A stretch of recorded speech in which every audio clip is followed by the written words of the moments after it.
Continue to the November 10th, 2020 meeting. Next item up is 8C. These are related to, we got three items, C, D, and E. They're all related to the property at 1990 Mayport Drive.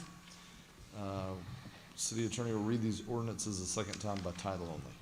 Ordinance number 9920, an ordinance annexing into the city of New Smyrna Beach 1 ± acres of property located south of Turnbull Bay Road, west of Kennard Street, south of Mayport Avenue, addressed as 1990 Mayport Avenue, providing for redefining boundaries of the city, designating the property within Commission Zone 3, providing for public hearing, provided for required filings, providing for conflicting ordinances, providing for severability, and providing an effective date. Ordinance number 120, an ordinance of the city of New Smyrna Beach amending the comprehensive plan, changing the future land use designation of 1 ± acres of land located south of Turnbull Bay Road, west of Kennard Street, south of Mayport Avenue, addressed as 1990 Mayport Avenue, from Volusia County rural to city rural, providing for amendment of the associated comprehensive plan maps to show the area incorporated into the city, providing for public hearing, providing for conflicting ordinances, and providing an effective date. Ordinance number 10120, an ordinance of the city of New Smyrna Beach rezoning 1 ± acres of property located south of Turnbull Bay Road, west of Kennard Street, south of Mayport Avenue, addressed as 1990 Mayport Avenue, from Volusia County A3A Transitional Agriculture Airport Overlay to City A3A Transitional Agriculture Airport Overlay Zoning District, providing for conflicting ordinances, providing for severability, and providing an effective date. Okay, we'll now conduct a second reading and quasi-judicial public hearing in accordance with City Code 2147. If anyone has any ex parte communications to disclose on this item, now is your chance to do it. We'll start with the Vice Mayor. Anything to disclose? None. City Commissioner Sachs? I have none. Commissioner McGurk? None. Commissioner Hartman? None. All right, we'll first hear from City Planner Mr. Mathan. Mr. Mathan, if you would state your full legal name, your educational and professional background. Do you swear or affirm that the evidence you're about to give will be the truth, the whole truth, and nothing but the truth? I do. Thank you. Thank you. My name is Robert George Mathan Jr. I have over 29 years in different public sectors, with the last 19 years with the city of New Smyrna Beach. I've held the positions of permit technician, zoning technicians, and associate planner, and I'm currently the senior planner for the city of New Smyrna Beach. Okay, does any member of the audience or the commission wish to question him on his professional qualifications? Any objections to qualifying him as an expert witness?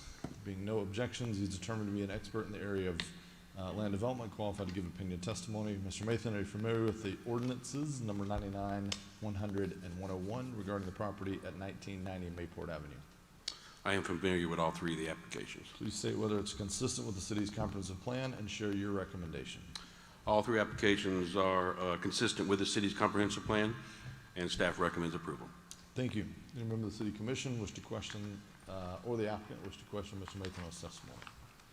Hearing none, we'll now hear from the applicant or any witnesses that would like to speak to this item. Anyone wish to speak to this? Seeing none. Any members of the public? Seeing none.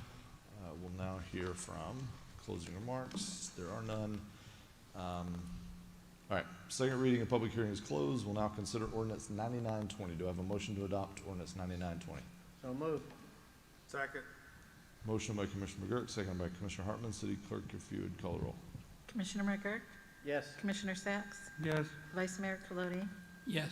Commissioner Hartman? Yes. Mayor Owen? Yes. Thank you. Okay, ordinance 120. Do I have a motion to adopt? So moved. Second. Commissioner McGurk made the motion. Commissioner Sachs, I heard second. City Clerk, if you'd call the roll, please. Commissioner Sachs? Yes. Vice Mayor Colodi? Yes. Commissioner Hartman? Yes. Commissioner McGurk? Yes. Mayor Owen? Yes. Thank you. And ordinance 101-20. Do I have a motion to approve? So moved. Second. Commissioner Hartman, second by Sachs. City Clerk, if you'd call the roll. Vice Mayor Colodi? Yes. Commissioner Hartman? Yes. Commissioner McGurk? Yes. Commissioner Sachs? Yes. Mayor Owen? Yes. Thank you. I'm hearing a ring over there. I don't know if yeah, he's working on it. All right. 8F, ordinance 103-20. This is rezone 16.7 acres from R2 to residential estate and A2 agriculture. This is a down zoning, remember, I just want to point that out every time. This is the first time I've ever seen it, and probably the last time. The first time ever, yep, that's right. City Attorney will read these ordinances a second time by title only. Just for the record, the comprehensive plan has been sent off to the state, so that second reading won't happen until we hear word back from them. But the rezoning is on for tonight, and the effective date hinges upon the comprehensive plan amendment, but we can go ahead and handle it tonight. Okay. Ordinance number 10320, an ordinance of the City of New Smyrna Beach rezoning 16.7 plus or minus acres of property located north of Pioneer Trail, west of North Glencoe Road, east of Luella Street, addressed as 647 Luella Street, from City R2 Single Family Residential and RE Residential Estate to City A2 Agricultural Zoning District, providing for conflicting ordinances, providing for severability, and providing an effective date. All right, gentlemen, same thing on ex parte. Vice Mayor, anything to disclose on this one? None. Commissioner Sacks, Nothing to disclose. Commissioner McGurk, Nope. Commissioner Hartman. Nothing. I have none also. Mr. Mathan, you are still under oath. Are you familiar with the ordinance and regarding the property located at Luella Street, 647? I am familiar with the application. Please state whether it's consistent with the city comprehensive plan and share your recommendations on this property. This application is consistent with the city's comprehensive plan, and staff recommends approval. Okay, would any member of the commission or the applicant wish to question Mr. Mathan's testimony? Seeing none, we'll now hear from any members of the public or witnesses that would like to speak on this item. Seeing none come forward, we will now close the quasi-judicial and public hearing, and the city commission will now consider ordinance 10320. Do I have a motion to adopt ordinance 103-20? Yes, I'll make that motion. Second, and I want to I need to amend, I did actually speak to someone who lives nearby this property. I was calling to confirm that I was actually reading it correctly. The person wanted downzoning. Okay, So, anyway. clarification on some ex parte there. All right. So we had a motion by Vice Mayor, a second by Commissioner McGurk. City Clerk, if you'd call the roll, please. Commissioner Hartman? Yes. Commissioner McGirt? Yes. Commissioner Sacks? Yes. Vice Mayor Colodey? Yes. Mayor Owen? Yes. Thank you. Ordinance 103-20 has been adopted. Thank you, Bob. 8G 10520, second reading and public hearing, which would designate the New Smyrna Golf Club course, a local landmark. City Attorney, read this a second time by title only. Ordinance number 10520, an ordinance of the City of New Smyrna Beach establishing the New Smyrna Beach Golf Course located at 1000 Wayne Avenue as a historic landmark in the City of New Smyrna Beach, providing for public hearing, providing for conflicting ordinances, providing for severability, and providing an effective date. Okay. Mr. Mathan, do you have a report? Yes, Mr. Mayor. It's the goal of the Historic New Smyrna Beach Preservation Commission to designate at least one property each year as a local landmark. This year, the commission nominated the New Smyrna Beach Golf Club course to be designated as a local landmark. At their September 16th, 2020 meeting, their vote was 7-0. The New Smyrna Golf Club course was designed by a famous golf architect, which is Donald Ross. Mr. Ross has designed close to 400 golf courses, including the famous Pinehurst No. 2 in North Carolina. This course was designed in 1947. It was one of the last courses designed by Mr. Ross. Mr. Ross passed away in 1948 and was inducted to the World Golf Hall of Fame in 1977. The first 9 holes were open to play in 1949, with the final completion of the course in 1956. The local landmark designation would be for the course itself, since it's tied to Mr. Ross. The structures located on the property would not be included since they were constructed at a later date and would have no tie to Mr. Ross.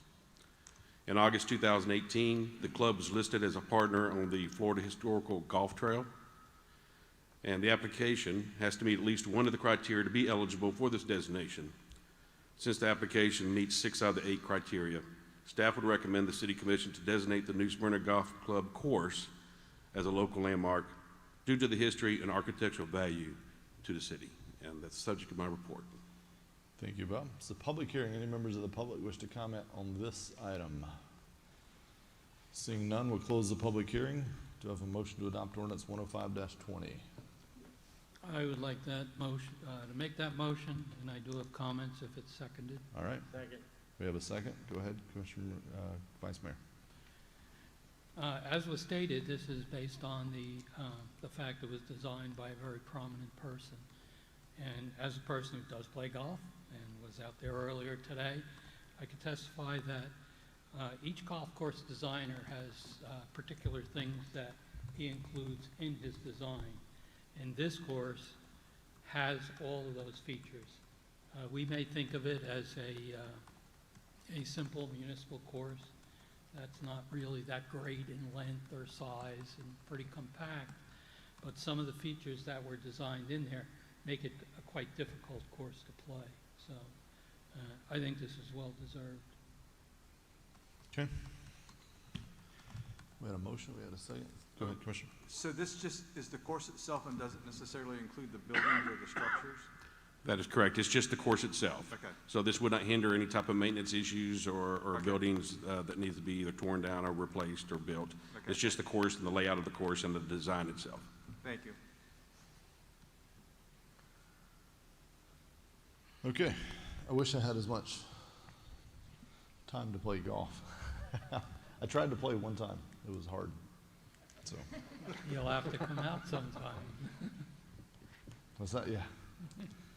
Once one of us is no longer the commission, we can do that. All right, we had a motion, we had a second. City Clerk, if you'd call the roll, please. Commissioner McGurk? Yes. Commissioner Sacks? Yes. Vice Mayor Cloney? Yes. Commissioner Hartman? Yes. Mayor Owen? Yes. Thank you. All right, item 8H, thank you, Bob. Second reading quasi of a public hearing of an ordinance would approve a second amendment to the Ocean Gate PUD, Master Development and Conceptual Development Plan. We will now, City Attorney will read ordinance 10720 a second time. Ordinance number 10720, an ordinance of the City of New Smyrna Beach amending the Ocean Gate PUD Master Development Agreement and Conceptual Development Plan, authorizing the mayor to execute the second amendment to the Ocean Gate Commerce Center Master Planned Unit Development Agreement, providing for a public hearing, providing for conflicting ordinances, providing for severability, and providing an effective date. In accordance with City Code Section 2147B2, a request has been made for any written communications related to this item, and all responsive records have been submitted to the applicant and the city clerk. If anyone has any ex parte communications or site visits or expert opinions to disclose, now is the time to do it. This includes the substance of any communications and identity of the person with whom the communications took place, any details on the site visits, or any additional written communications that have not already been disclosed. We'll start with the Vice Mayor Colodi. I haven't been to the site other than driving by it. I have no written communications with anybody on this. I did meet with a Mr. Mike Lopez, who's principal either in the firm or person promoting it, which he pointed out the changes that were made, and basically that was it. Have you had an opportunity to review the written materials that have been submitted to you for consideration tonight on this item? Yes, I have. Is there anything you heard or were told as part of any ex parte conversations regarding this item that are not included in the written record that has already been submitted with the clerk? None.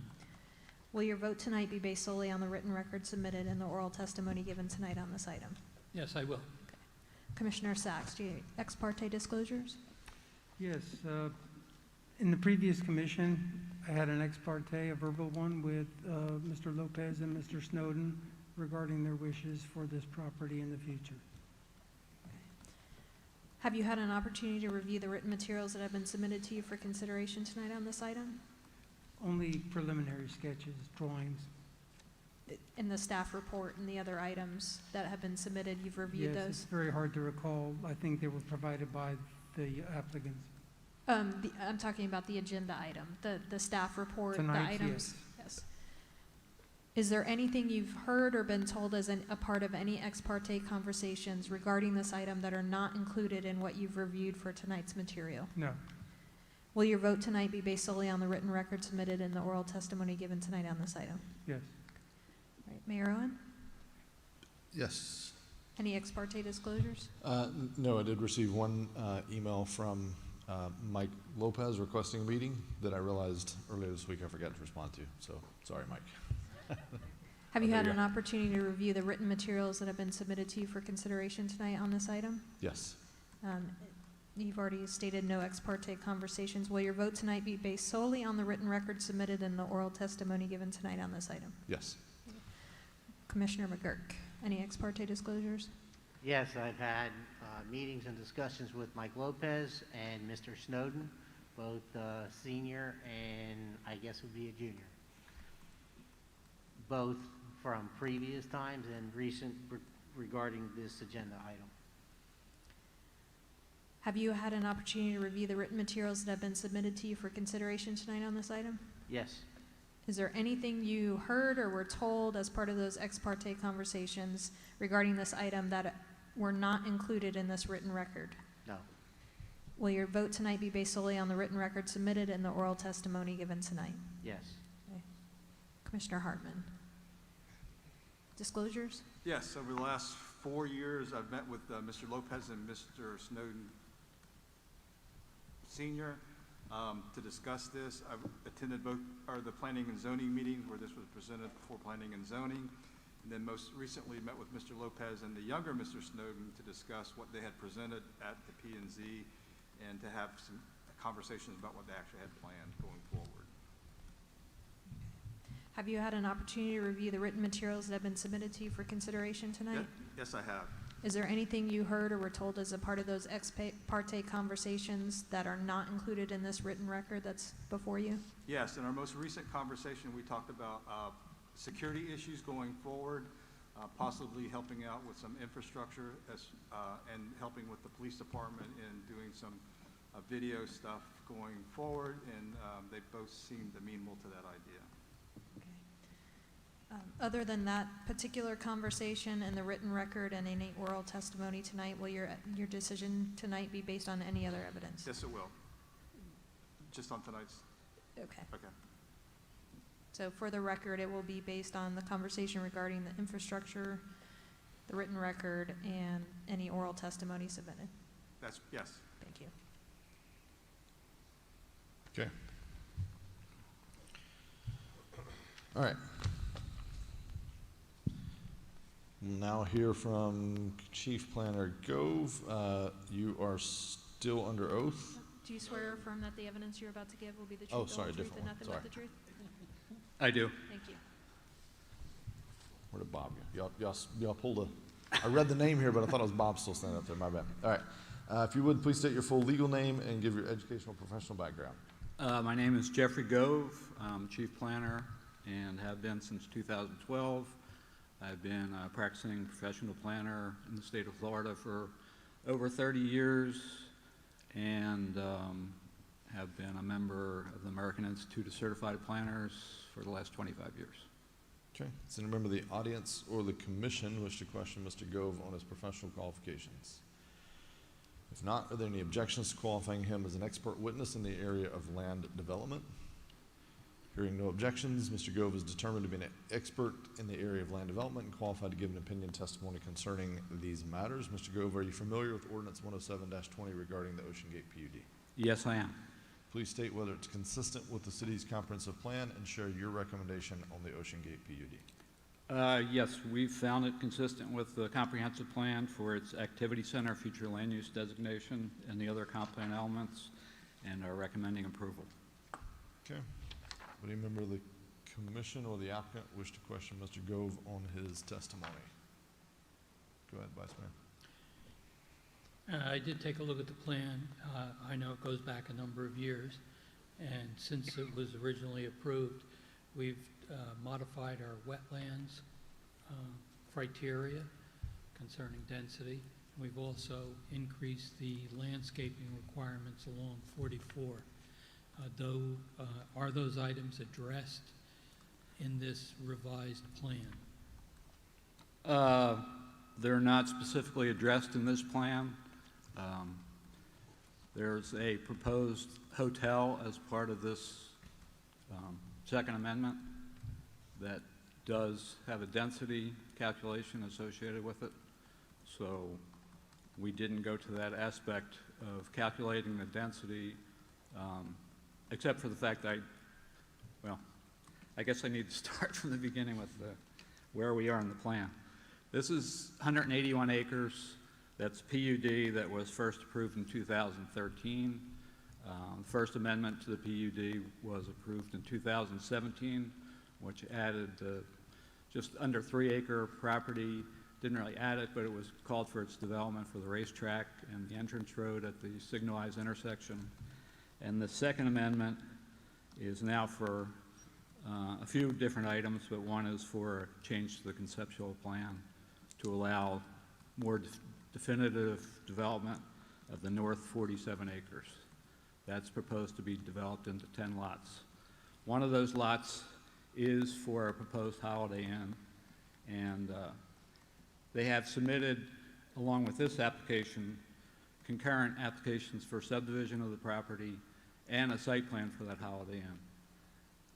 We reviewed those and gave comments, and I actually reviewed the Holiday Inn plan for density within its own property, without consideration of wetlands. But that's something that we haven't addressed with the applicant. That's maybe a question as far as what the Second Amendment would consist of, but again, we were using the old PUD documents. Jeff, if I could interject there, the wetlands ordinance that we passed last year for the residential density would not, this application would not be impacted by that. Right. As far as I remember, the PUD has no residential component. The only thing is transient lodging. That does have a density calculation. I'm not sure if our new density No, they don't apply to transient lodging? This Okay. project, so. Jeff, could you address the landscaping component of the question? Sure. The landscaping, this was based on the previous buffer requirements that applied throughout the COZ, where there was typically a 45-foot landscape buffer, which consisted of the 25-foot utility easement and a 20-foot landscape buffer area behind that, which in the activity center, as you'll see in some of the areas like Walmart where it's built, that actually contains a 10-foot sidewalk within it, seating. It's kind of a unique feature designed for the activity center, the four quadrants of 95 and 44. Their plan that they've submitted, the subdivision plan, shows that 45-foot easement or buffer width as the MDA requires. I actually looked at the landscape plan for the subdivision for the 44 frontage and calculated their proposed trees, and they actually exceed what's the minimum requirement in the new COZ buffer. Even though the new COZ buffer is 50 feet, they have more trees in their 20 feet of linear frontage than what would be required in the COZ. So the COZ requirements don't apply to this area because it's activity center, but what they proposed would provide more landscape materials than the minimum now required in the COZ. So the answer is no. It's not the 50-foot dimensional width that is required in the COZ, but again, our LDR and I think the comp plan specifically say the activity center is not contained within the COZ. So in other words, The new landscape regulations do not apply to this area, but if you compare them, this is In hardier, excess, it's hardier than what we would require in the COZ. less area, but more trees and shrubs. I understand this is an area that's going to be very highly and densely developed, which I honestly don't have too much problem with. I do have a little bit of difficulty with the appearance from 44. And I know that when a different PUD came up for a modification, approximately a quarter mile to the east along 44, the developer was more than happy to amend his plan, or as part of his amended plan, to include that additional buffer width. And I would like to see that in this plan. Granted, it's only 5 feet in width and probably won't result in more trees. But as we look down along 44, especially where the new apartments are, we can see how important those buffers are. And if we want to maintain the appearance along that road, I would like to see that, even if it's an additional 5 feet. I wanted to see that in the plan. Will there be an opportunity later on in this approval process to request the developer to add that width? There would be, but it would be as the very end step of the design process. The pending subdivision application that they submitted at the same time as this one, again, we reviewed it, we gave them comments. They didn't move further because it's dependent on this MDA amendment. So if it came to you, again, it would be as a subdivision approval, and at that point, it would have been a few months or even maybe a year since the original submittal, and to add more area to the buffer at that time would be kind of almost after the fact. It would be a last-minute change, and if it's going to be done, it may be better done at this point. Okay.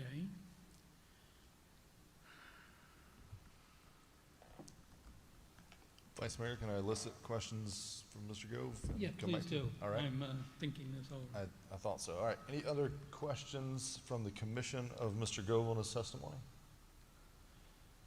Or the applicant, any questions of Mr. Gove? And if not, we'll hear from the applicant at this time if they have a presentation. I may have skipped over a few of the elements that are part of the Okay, amendment. go ahead. Just to go through them briefly, what this does is add 3 new uses: car wash, mini warehouse, a wave pool. Those may or may not be in the second phase. The wave pool, we asked them to add a definition for that in this amendment because we don't have one in our LDR. There's another request change in here for the floor area ratio, FAR. That is requested to be changed from the existing 0.5 to a 0.6, and that would be just for the Lot 7 Holiday Inn proposed site plan. We do have that site plan in, as I mentioned. We did review it. This current floor area ratio for that Holiday Inn Lot 7 property is now 0.58. So that site plan can't go forward unless this change is made or the property's altered in some other way, maybe providing more lot area. So that's one other significant part here. Another part deals with how the roadways are called. They were, the MDA calls for them to be internal drives, 70-foot right-of-way. They were always intended to be private drives, maintained by the property owner, not maintained by the city. So their request was to change those to easements, which serve the same purpose as far as we're concerned. The width would go from 70 feet to 64, but they would still have the same components of the 2 bike lanes on each side and 2 sidewalks on each side of the road. So we were okay with that change. So just to finalize what the components of this are. Okay. Thank you. Okay. Kelly, I just saw you asking them, are the screens not working at the moment? Is that what's happening? I'm not quite sure. We're having technical difficulties, but not on our side of the house. Okay, I just didn't know if the That might- screens are gonna work. Is that crucial to your presentation, or if it's stuff that's in the agenda package, we can all pull it up here. If it's not, then, I think we can wing it. okay, we'll try to get those working. If not, I saw somebody go run. Look at that, there we go. There we go. As if Thank on you. order. That's power of the mayor.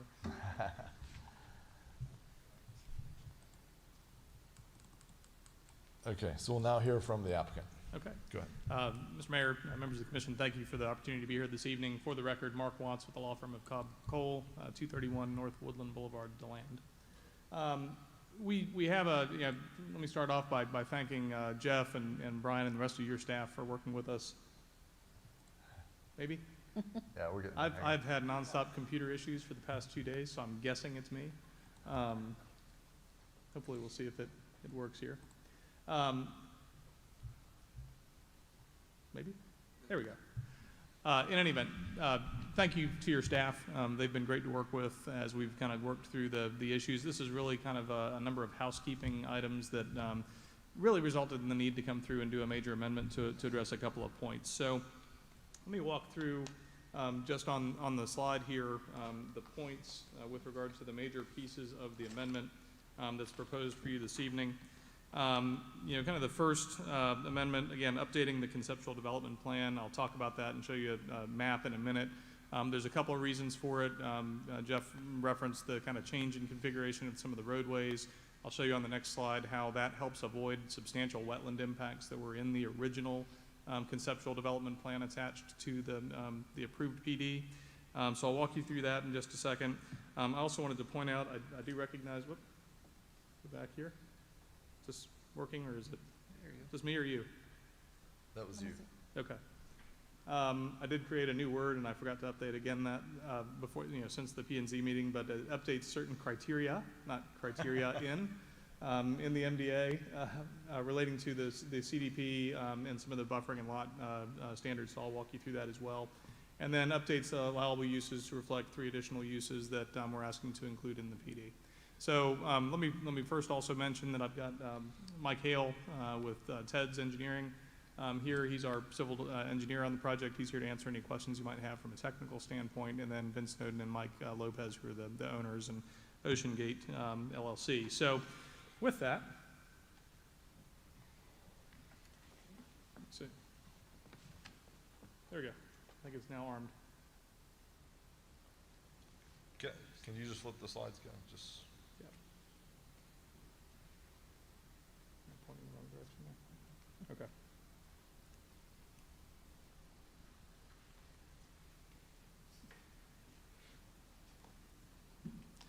All right, so the next slide we're going to see is kind of on the left you have the existing CDP that's attached to the approved PD. So you can see there's a primary road that comes in and runs along the power line easement, sort of from the north down to the south.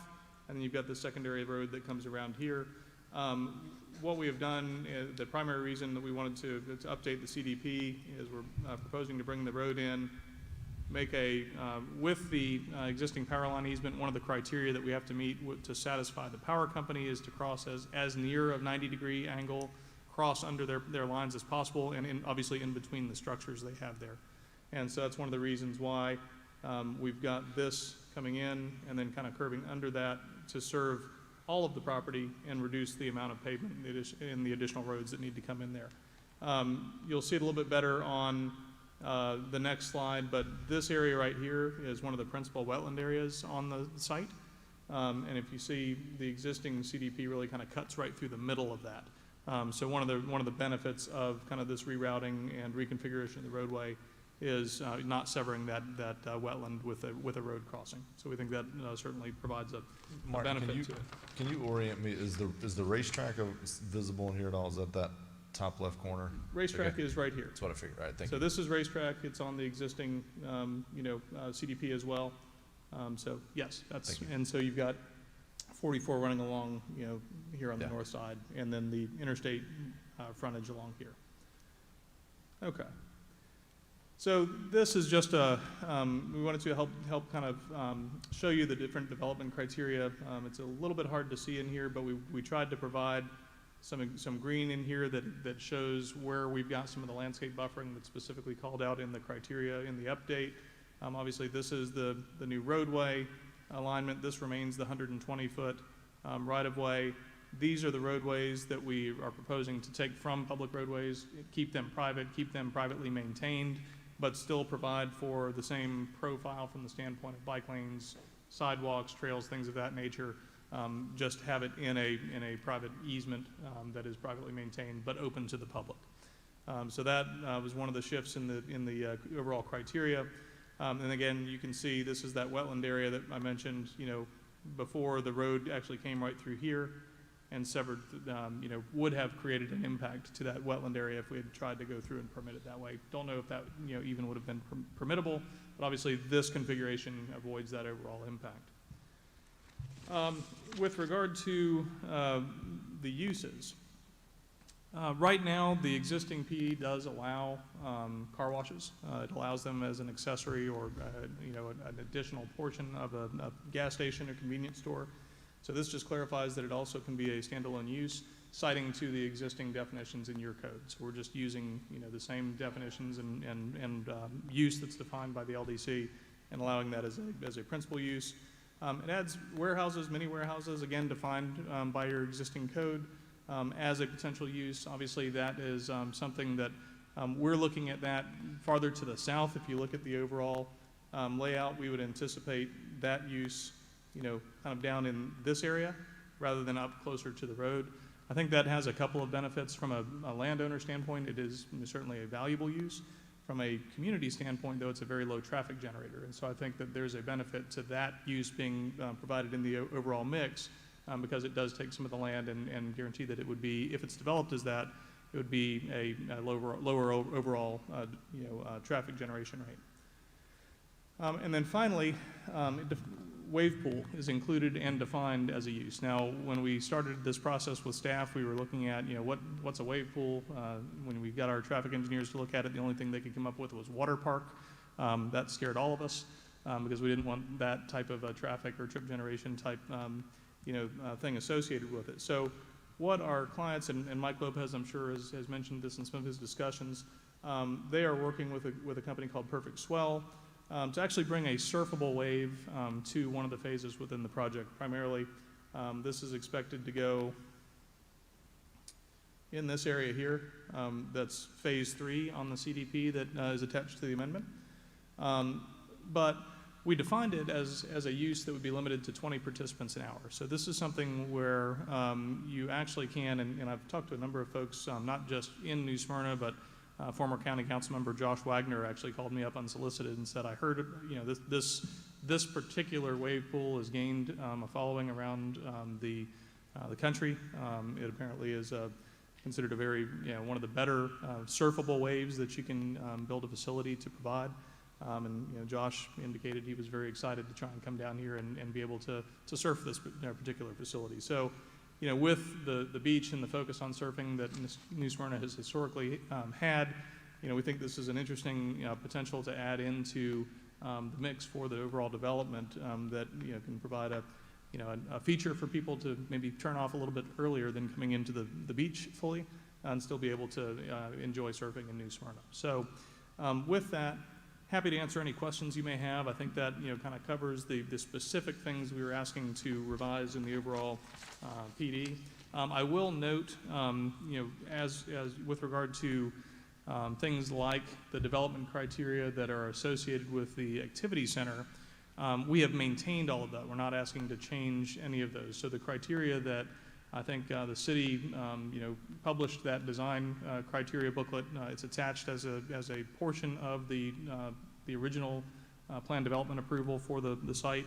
None of that is being requested to change. We're maintaining that there's a lot of very high architectural standards and appearance standards in that, and also very intense landscaping standards, for example. So, Mr. Colati, to your, or Vice Mayor Colati, to your point. While it's a 45-foot buffer that's required under those design criteria, which applies at all 4 quadrants of the interchange, because it's not in the COZ area that you're referring to. It is, I think the intensity of the plantings is more so under that standard. So we think you're getting a functional equivalent, if you will, to that updated standard. So with that, happy to answer any questions. Okay. Before we go there, I should disclose, when you said Josh Wagner reminded me, he also called me to say that he was super excited about it. Didn't really enter any evidence, but just he was really excited about it. So. Yeah.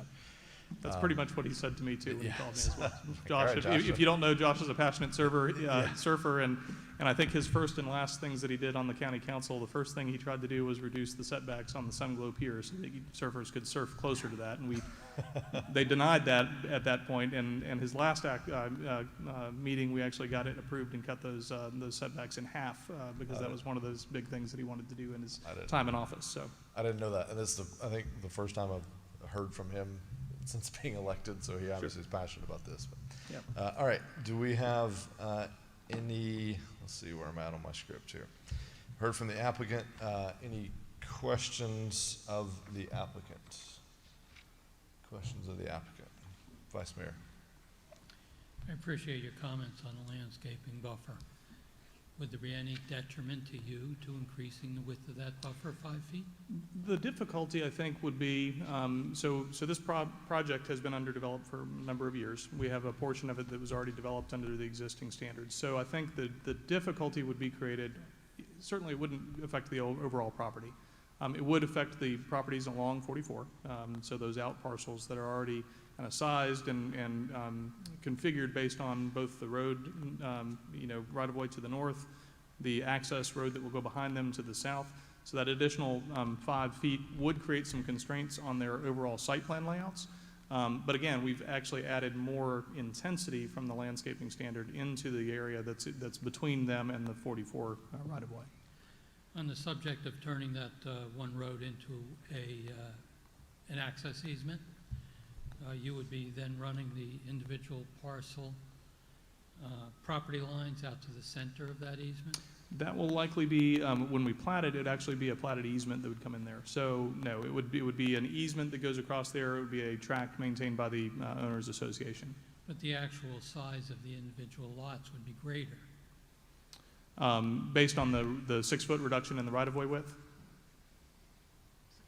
Because they're going from 70 feet, which is what the current requirement is, to 64 feet.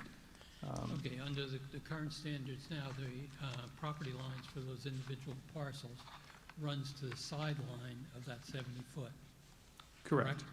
Correct. Under the new proposal, will the property lines be the center of that easement? No. Let me ask our engineer to come up, and he's working on the plat, so let me ask him to come up and speak to that. Think we need to swear him in, right? Do you swear or affirm that the evidence you're about to give will be the truth, the whole truth, and nothing but the truth? Yes. Thank you. All right. So yes, currently, as Jeff had mentioned, we have the subdivision kind of under design, and the lot lines do come all the way out to the center of that road. So while physically, effectively, it's the same width of right-of-way, same median width, same road lane width, same bike lane width, we are capitalizing on the property. One of the things I'd like to mention, and Mark kind of touched on it, there is a transmission main easement. It's a FPL right-of-way easement. It might as well be right-of-way. We still pay tax on the property. They still think they own it. They don't let us develop anything within that. One of the criteria is already at the super elevation that we're proposing in this roadway, we're trying to get that roadway cutting across that transmission main easement as perpendicular as possible. And what that does is it limits those property depths. So to answer your question, Vice Mayor Colodi, it does start impacting the depths of those usable out parcels out front. And that was one of the reasons that we're still providing the same amount of buffer width. We're just doing it on the outside of the easement as opposed to traditionally on the property perimeters of those lots. So there's effectively no difference in the planning, even though the lot line technically is in the middle of the easement. Correct. No, I wasn't raising the issue for the regarding landscaping, but basically you'll be increasing the area of the various lots, and will that allow you to have greater density? We actually are maintaining the 0.5 FAR that is the existing density approved on the property. We initially, when we came in, we asked to go to a 0.6 because of the request for the Lot 7. So Lot 7, as staff mentioned, they're looking to meet both the city requirements and the requirements from Holiday Inn, which is their hotel flag that they're working to bring in. They have to have a certain size building, and so it's what's creating our FAR issue with regard to that specific lot. So at the planning board, that was raised as a concern, increasing that intensity. So rather than asking for that across the entire PD, we reduced it to only Lot 7. And so we pulled back and kept everything else at 0.5 FAR. Now, I believe under your activity center regulations, the highest FAR that's allowed in the 4 quadrants around the interchange is 2. So we're at maintaining about 25% of that maximum FAR that's permitted under the comprehensive plan for the development area here. You know, my concern's not with the Holiday Inn. I have no difficulties with that at all. It's some of these smaller out parcels that you have facing 44. Is by increasing their lot areas, are we allowing more development on those properties, more floor area on it, and squeezing it into the non-right-of-way portion? That's my concern. Certainly. No, I understand your question. I don't think we're making any, Mike, let me ask you to come up again and address this if you will. But from a development area standpoint or intensity area standpoint, are we really achieving any increase in the development potential on those lots with that configuration? No, not in my opinion. And as a matter of fact, I mean, the Holiday Inn is somewhat of a unique piece in that it is approaching that upper limit. But by and large, when some of these other lots are developed to accommodate all the necessary services such as parking and stuff, they'll be nowhere near intense. So for instance, that large lot there, its building is not going to occupy nearly even half of its footprint. And that will offset the, as a whole, will be far less than the max cap of FAR within the project. And actually, that was a point that Mike and I talked about as we were coming into the meeting, that, if you looked at this area, so if you looked, for example, at this phase of the developments, which is, phase 2 in here, if you looked at that area as a whole and looked at the FAR and applied the FAR across that area, we wouldn't need to look at taking Lot 7 or requesting that Lot 7 go up to a 0.6. I think to your specific question, we're not increasing the overall density and intensity of what's being permitted in here by going to that easement area. In fact, the only place we're even talking about increasing any density or intensity is just on that Lot 7 as a result of their design criteria. Okay. If I can just restate what I think I heard you asking. Basically, since you're making the lot a little bit bigger by expanding that easement, the 0.5, I mean, you're now dealing with percentages, so it's a percent of a larger number, so therefore that is a larger number. That's basically what you were getting at? Yes. Yeah, got it, And okay. my concern is for the smaller lots. For the smaller lots, that are becomes. facing right on 44, is I Yeah. don't want us creating a situation where it appears very dense from the highway. Got it. Sure.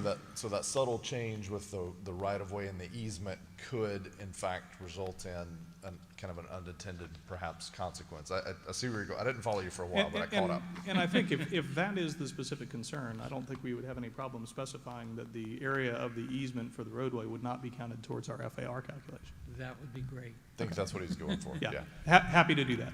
Yeah, thank you. The one thing I would like to say about that is,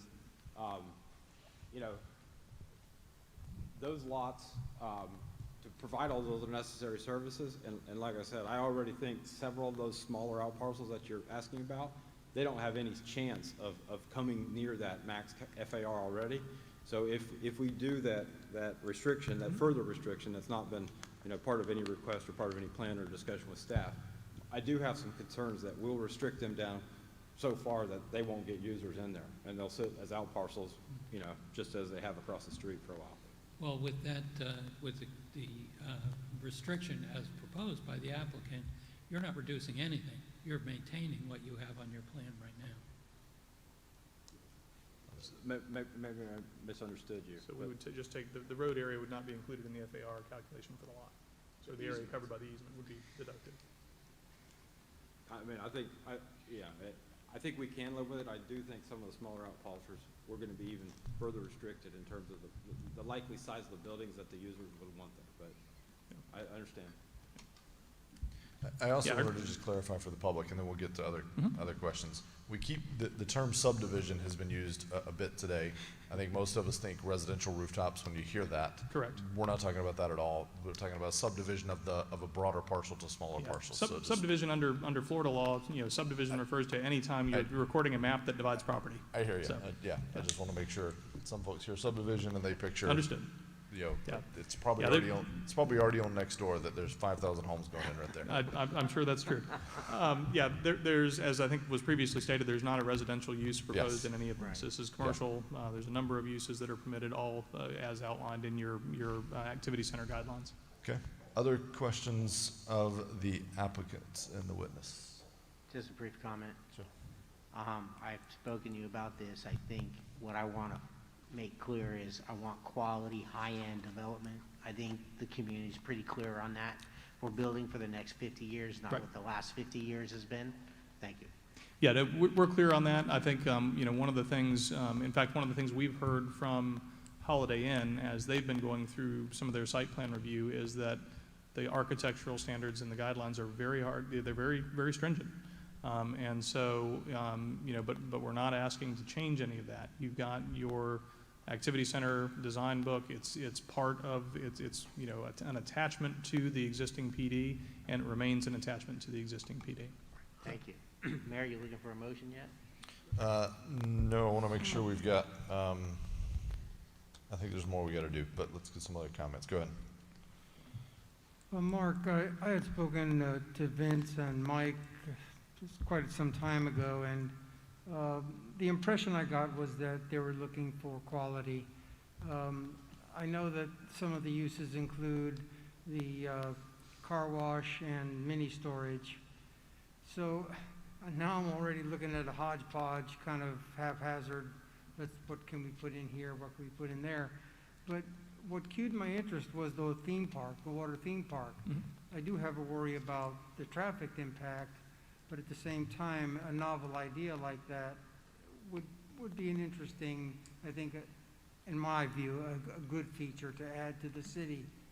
So with that thought in mind, if you're hopefully thinking it all like me, Vince and Mike and whoever develops the property, that everything is congruous and that it does look nice, that it does comply to what we've been asking for years, a nice frontage on 44, good access to the amenities, and just a question about the FAR, how does it relate to the Holiday Inn?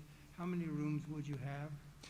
So if you look at, again, you got a couple questions there, so I'll try and talk through you know, a couple of them. Let me start with the FAR first. So basically the impact of that FAR is essentially a floor. So a 5-story building versus a 4-story building. That, based on typical hotel operation, is feasibility versus infeasibility with regard to that use. And so this was not part of our initial request. This is something that we've been working with the owner of that property, you know, to kind of accommodate some of their concerns. And so that's the reason that we included that in there. Again, we felt like, you know, in the beginning, since you have your activity center has that 2.0 FAR as the maximum, you know, we thought, no, we can ask for 6, you know, on all of the property. That way you're getting some more of that intensity in there. But we understood loud and clear in our discussions with planning board that there was concern about that. And so that's why we dropped back and, you know, limited it to that.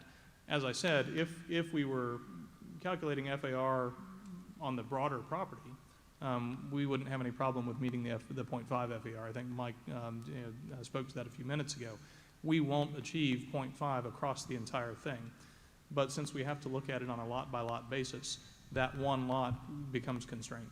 And so that's why we were asking for that one lot to have that 0.6 FAR to allow that to be an economically feasible, you know, hotel development meeting the criteria from the franchise. And speaking of the water park, would that be located close to the impoundment? There's a water retention area or borrow pit? That's exactly where we're looking to kind of develop it. So if you come down in here, there is that existing, you know, water feature borrow pit area in there that we'll be working to design it as part of that. Traffic, you mentioned your concern about traffic associated with that use. When we did our initial traffic analysis, we looked at, you know, kind of the water park definition. And you're right, that generates a lot of traffic. And so if you look on page 2 of the proposed second amendment, we included a distinct definition that's separate and apart from that definition for traditional water park.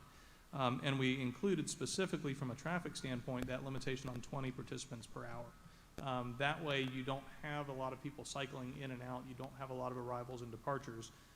You know, if you're looking at that overall use, you know, you have, you know, 20, and this is a graphic that was created, but this is one of the actual facilities. You know, you would have a limited number of people in there, and that specifically is included in the definition here to keep traffic generation down. So Basically, I'm asking for a lot with not too many negotiation skills. If you could use your talents, all of you, to create something that the city could truly finally be proud of, retaining wetlands, using the water resources properly, doing the proper TIAs.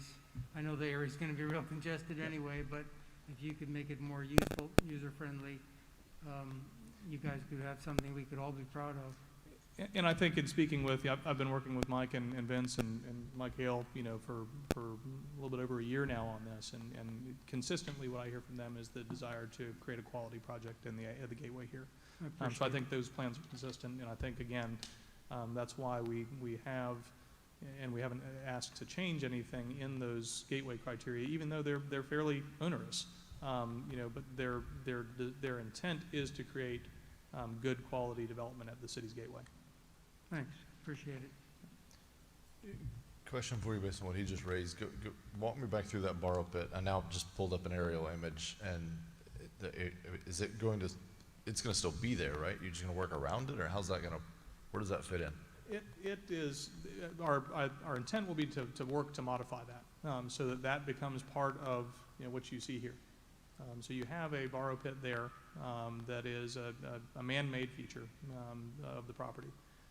So to work to modify it, the way that this particular facility works, there's mechanisms along one side, and if I get beyond my technical expertise or familiarity, I'll call Mike Lopez up because he's the one that's working with this particular developer or company.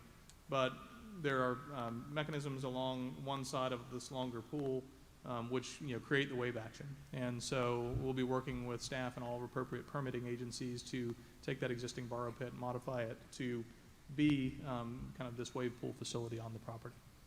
Okay. All right, other questions of the applicant? Yes. So, as I mentioned earlier, we had a discussion about public safety. And one of the things that I've mentioned to the commission a couple months ago was looking forward is concerns with the police chief having availability to possibly do some cameras for both crime prevention and also crime solving issues. And given that you're going to have a hotel in there, that seems to be, it's an easeability for people to just go by and grab and run kind of thing. So your client indicated that he'd be amenable to working with both the police chief and the planning department to work on some infrastructure needs, poles, power, that sort of thing, and then going forward to enhance the area and the whole project as a whole to be able to be provided with some security or camera systems and that sort of stuff. So is he still amenable to that? And yeah. Yes. Okay, thank you.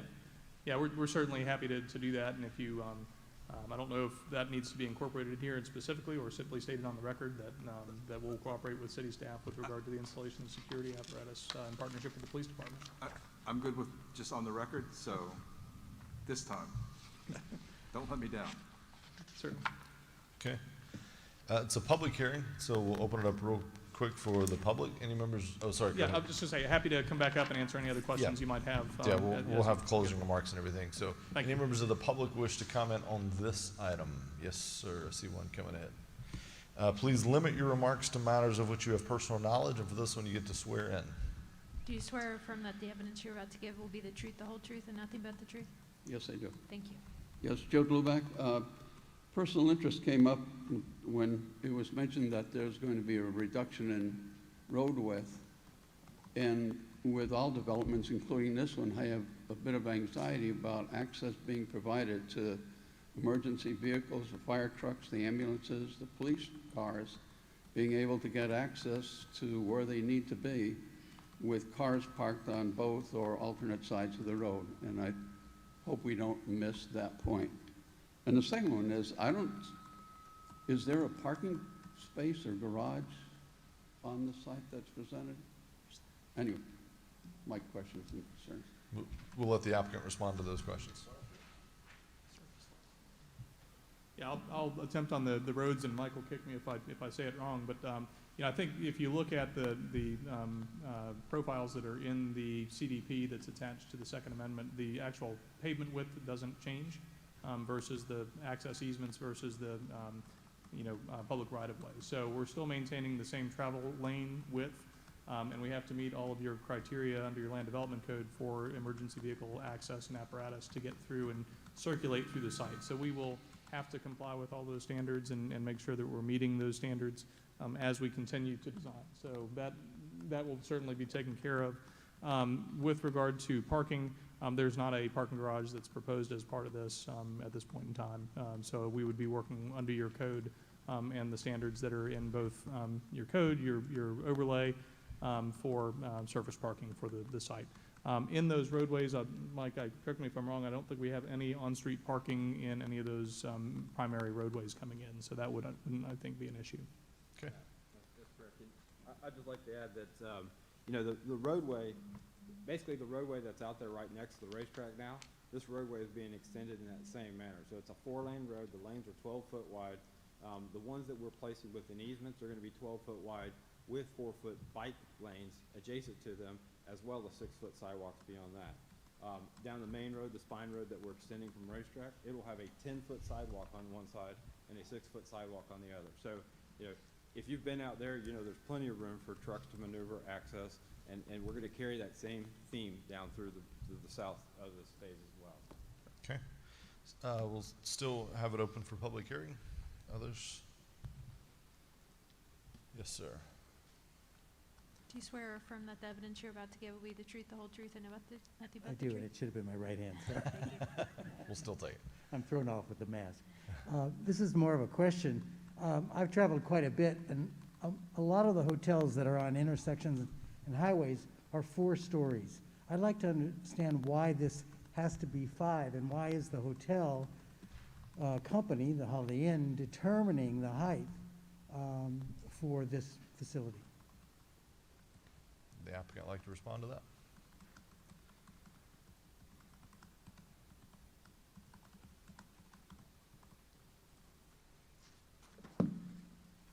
Yeah, with regard to the overall height, I think the, you know, what's really driving it is, you know, the number of rooms that are necessary to make the hotel in this location actually function and like I said, be financially feasible. So, you know, this is consistent with the height that's in your existing standards. We're not changing that height. We're not increasing it. So it is what's permitted. You are permitted to go to a 5-story. You know, if we included, you know, additional area or it had the wetland area adjacent to it that were included in that FAR calculation, or as I said before, had the calculation over the entire phase 2 area, we wouldn't have to ask to increase on just that one parcel. But I think that's, you know, the answer to, you know, if you remove a floor out of a hotel, you're probably reducing, I think the overall room count here is, give me just a second, 122 rooms. So if you think about that and divide it by, you know, roughly 5, you know, and took away, you know, 1/5 of that, that substantially reduces the economic viability of that particular use. So I think this is the type of use you want to see in that area, so that you are kind of drawing in some of the traveling public and serving people who are coming in and visiting this area, knowing some of the other things that are planned, you know, around the interchanges and with the hospital parcel and everything else. A hotel in that area I think is a good thing, and certainly I think you'd want to see it be successful as well. So I think this helps it achieve that. Okay. I think we had one other member of the public that came forward, wished to speak on this item. Yes, sir. If you wish to speak after him, come on down. Okay. Do you swear or affirm that the evidence you're about to give will be the truth, the whole truth, and nothing but the truth? Yes, I do. Thank you. My name is John Causey, 3538 Tuscany Reserve Boulevard, and I'd like to compliment some of the questions that the commissioners have asked. And Mr. McGurk said it best when we said we're planning for 50 years, not 5 years. And I think if everyone's coming together with all these great intentions, wonderful new buildings and so forth, I believe this is the first commercial development of this size in some time. And I think I've only been here 2 years, but it looks like 4495 is becoming the hotbed of development. So there's a great opportunity for the builder who wants to make a profit and the commission who wants to protect the property values to work together and build something of the very high quality and set the example for the rest of the development, not only in 95 and 44, but throughout New Smyrna Beach. Something we're proud of, something the developer's proud of, and 5 years from now, the people and the commissioners aren't going to be saying, well, we're just paying for the sins of the past. There's a very there's a great number of examples on 44 where we didn't get it right. This property sat dormant for 7 years with the exception of the service station or the gas station. There's new interest. Let's work together, but let's do it right. And honestly, let's hold the developer responsible for what they say they're going to do and the plans that they put forth with the city. Thank you. Thank you. Any response to that? Sure. Just briefly, I think one of the benefits you have here is that Mr. Snowden and his family have owned the property since 1948. They are residents. He is a resident, long time or lifelong resident of the city of New Smyrna Beach, and so I think they certainly share that long-term view with both the speaker and members of the commission. So I think you've got a little bit different here because you do have somebody whose family has owned the property that is directly involved as the developer moving forward, since the late 40s. So thank you. Okay. Seeing no other members of the public coming forward to speak, we will close the public hearing part of that. We'll hear closing remarks first from the city. Any closing remarks from the city to address on any of the items brought up? Brian, go ahead. I just want to clarify one item when we get to the FAR. The FAR, it's a PUD, so right now it applies to the entire PUD, and we enforce it on a lot-by-lot basis. As I understand what's been requested is that if we have a particular lot that has a major roadway that's in an easement, not in a privately owned tract, but if it's an easement, that area for that road will be subtracted out from the FAR calculation for that particular lot. That's my request, yes. Okay, understood. Want to make sure we had that they understood that and our staff did, so if that's part of a motion that we can document that clearly. Okay. That's it, Mayor. All right. Any closing remarks from the applicants? No, again, I thank you for your time this evening. We certainly, as I said, we would agree to that condition changing with regard to the FAR calculation. So, Mark? Thank you. and just for the record, because I know you guys are, I did receive the ex parte communication package from your city attorney at the beginning of the meeting. So, thank you for that. Mark, I had a couple more questions and a possible request if this is approved. What is the height of the hotel with the 5 floors? What is that overall height? Do you have that? Does anybody have that handy? 60 feet? 60. All right, I'm hearing 60 feet from staff. Thank you. That's right. So staying on that for a minute, if this is approved at that height, or frankly even at the other height, one thing that I think we've gotten right a few times, and even there's another hotel in town that I'm routinely complimented on the appearances of the hotel on Flagler, the Hampton Inn, I guess it is on Flagler. It fits the vernacular of New Smyrna Beach. So I guess my question for staff is, when is the right time to make sure that is done right? That is going to be something we're proud of. Like, I've traveled quite a bit. I've stayed in a lot of these, interstate hotels. Some of them look like, barracks in some cases. And so I want to make sure this is nowhere near that to the extent I can leverage that. When is the right time to have that discussion? So for this, it would be part of the site plan, which Okay. they're required to submit architectural renderings to meet our code as well as this MDA. On those other sites, the entire project was a hotel, so you could have the hotel architecture in the overall MDA, and you could look at it at that time. So this is a future property.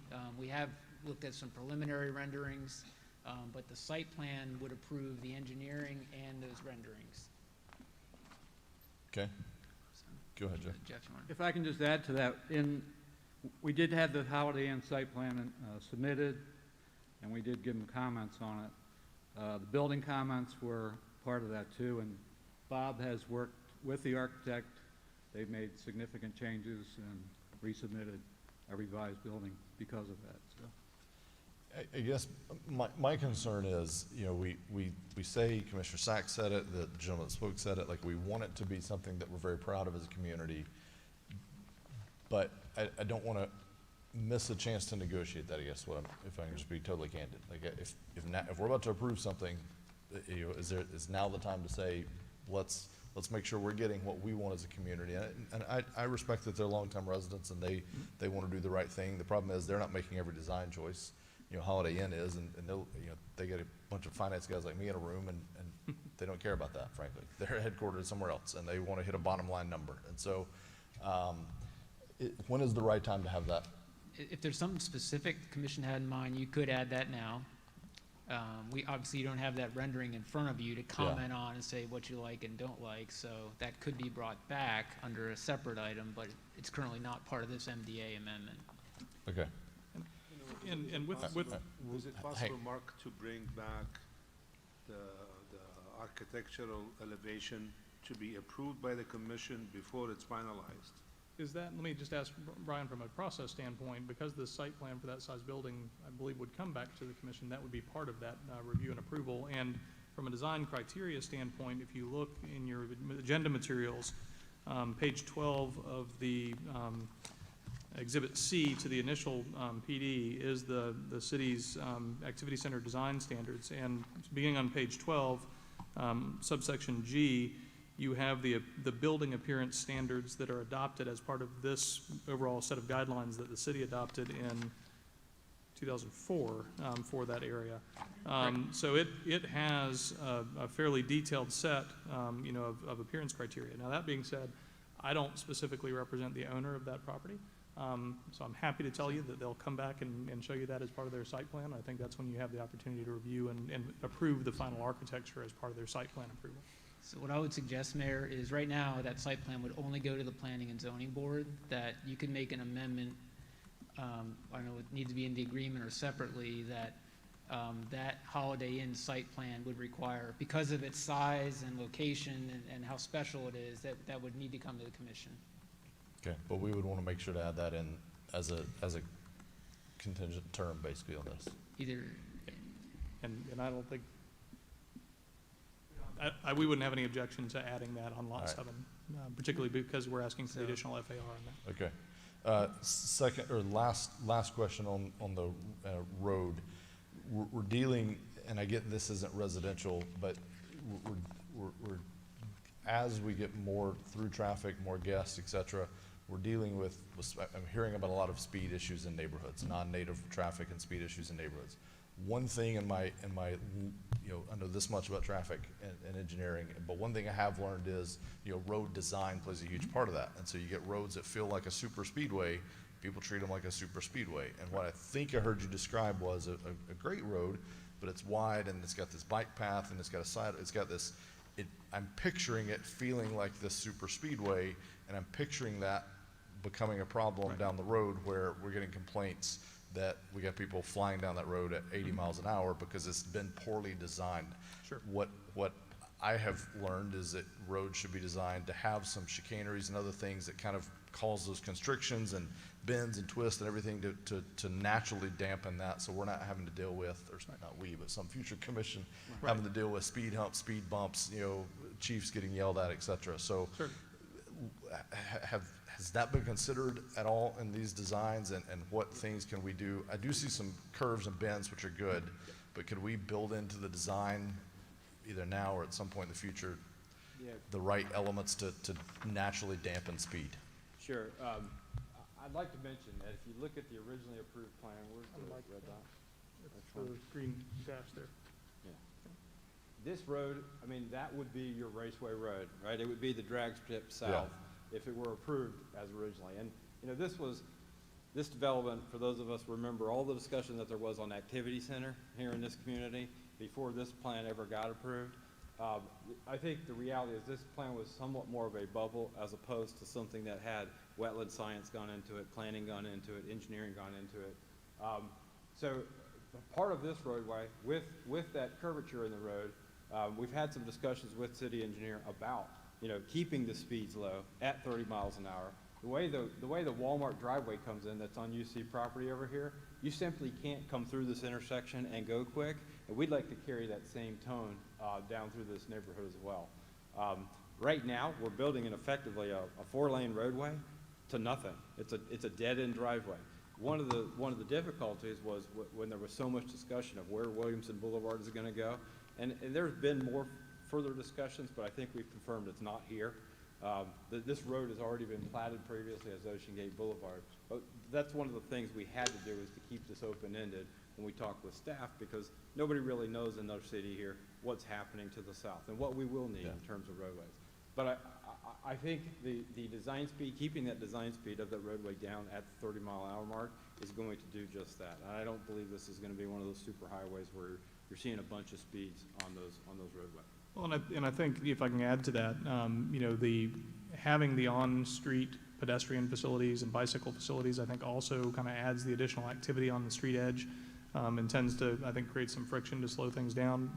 The other point, when you get into this internal area, is we have features like this roundabout that create points that slow traffic flow down. I'm not worried about those. The main kind of strip is the main thing. So I guess what I'd be hoping we could hold for is, you know, building in, you know, landscape elements, things we're talking about now on streets that we're going back and wishing we had done. Let's just try to catch it here if we can during the design process, because it's way cheaper and easier to build in up front.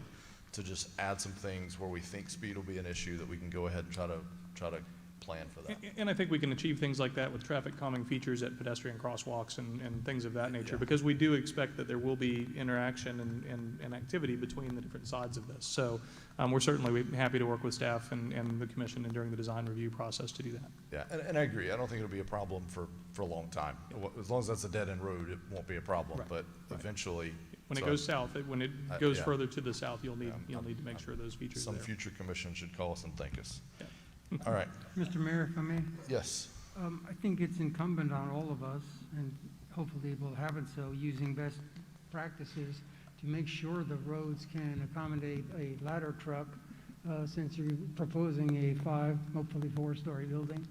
I think that's necessary, and we wouldn't want to regretfully see it not happen down the road, so to speak. But two things came to mind, and I'd like to address them. The mini storage and car wash. We seem to have a proliferation of them, a lot of them, and so we wonder, how flexible are you as to find other uses? You know, I think that one of the principal reasons we've asked to add those in is because those are things that we're approached about. Those are certainly things that as you indicate, are popular. You know, our intent, you know, at this point in time in this area here, kind of the phases up closer to the roadway, you can have, well, actually through the entire site, you can have, you know, car washes now. The only difference or distinction is it a principal or is it an accessory use? Here, if you've seen some of the newer, you know, I think design and elements of those, they're actually very well done, very tastefully done, and again, the thing to keep in mind here is that anything that's built of that nature has to meet your design guidelines under that activity center design book. So I think you'll end up with something that is very distinct, you know, from the standpoint of having to meet those design criteria. With regard to, you know, kind of the warehouse use, again, that from a long-term standpoint for the property owner, I think is an attractive use because, you know, it's something that allows for them to develop an income, a long-term income opportunity. But I certainly understand, you know, kind of a lot of places, you know, say, you know, we don't want that up on our major roadways or anything. And so I think we would be happy to restrict that use if the commission, you know, sees fit to only phase 5 so that it's kind of pulled back in a way. Again, the benefit you then have is that is a use that's allowed in there. It is a use that keeps the traffic generation rate down, provides a benefit to the landowner, but can be put into a portion of it that pulls it away from kind of that central area up near the roadway where you want to have, you know, kind of more the feature uses, if you will. So we'd be happy to modify that use to restrict it to only phase 5 as shown on the CDP.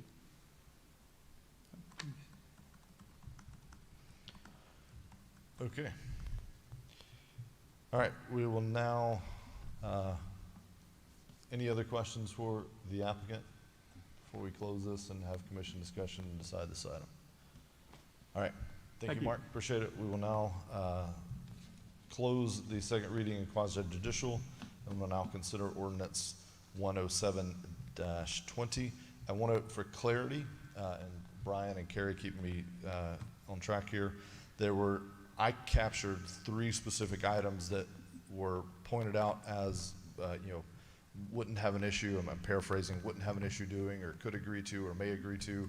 So, but I do think, I just wanted to call out that those are not necessarily built in unless we build that into the motion as we make it. So what I heard there at the very end was that they would be amenable to restricting the mini storage use to just that phase 5. In my commentary, we talked about possibly requiring that the site plan approval come back to this commission. And then there was, that the FAR only being, the FAR be applied excluding the new roadway density pickup. That's highly technical terms I just used there, but we discussed it ad nauseum, you know what I'm talking about. But just for clarity, those 3 items should be included by the motion maker if those are desired by the motion maker. So with that, the commission will consider ordinance 107-20. Mr. Mayor, I'll make a motion to approve as submitted with the condition that floor area ratios for all lots that front on private access roadways not include the area included within that roadway. Okay. Got a motion to approve with one extra condition on the FAR. Do I have a second? I can second the motion. Okay. Mayor, discussion, would the motion maker consider bringing the site plan back to the commission? Yes. All right. Just in general, I think that we have to look into our overall design regulations to make that more of a permanent thing also. But I'm willing to add that for this particular application. So probably just for formality, do you want to amend? But before you do that, I also like this concept of pushing them, again, if this is going to go forward, pushing them, and they're amenable to it, they volunteered it, frankly. So pushing the mini storage not on 44, restricting it to phase 5. Would the motion maker consider amending to add those 2 terms as well? Yes, I would. Okay. So does the seconder accept those 2? All right. So the motion is to approve 107-20 as submitted with the 3 conditions of mini storage restricted to phase 5, site plan comes to us for approval, and the FAR conditions that were applied there. And that has been accepted by the seconder. Apologize, Mr. Mayor.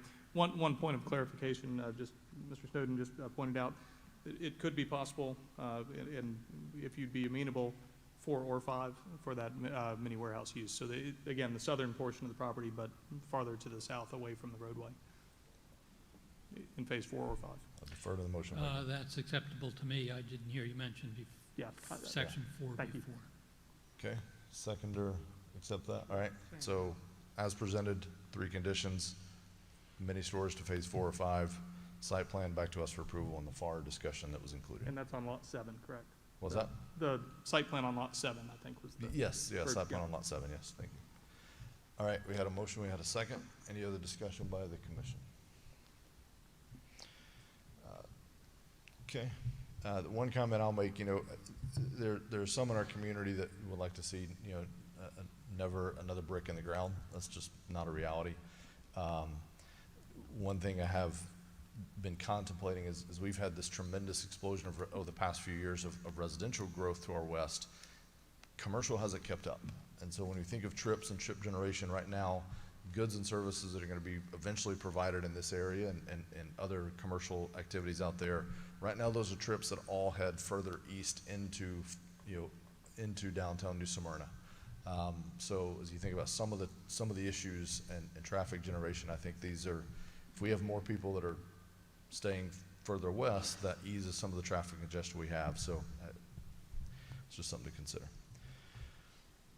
All right, I had a motion and a second. City Clerk, if you'd call the roll.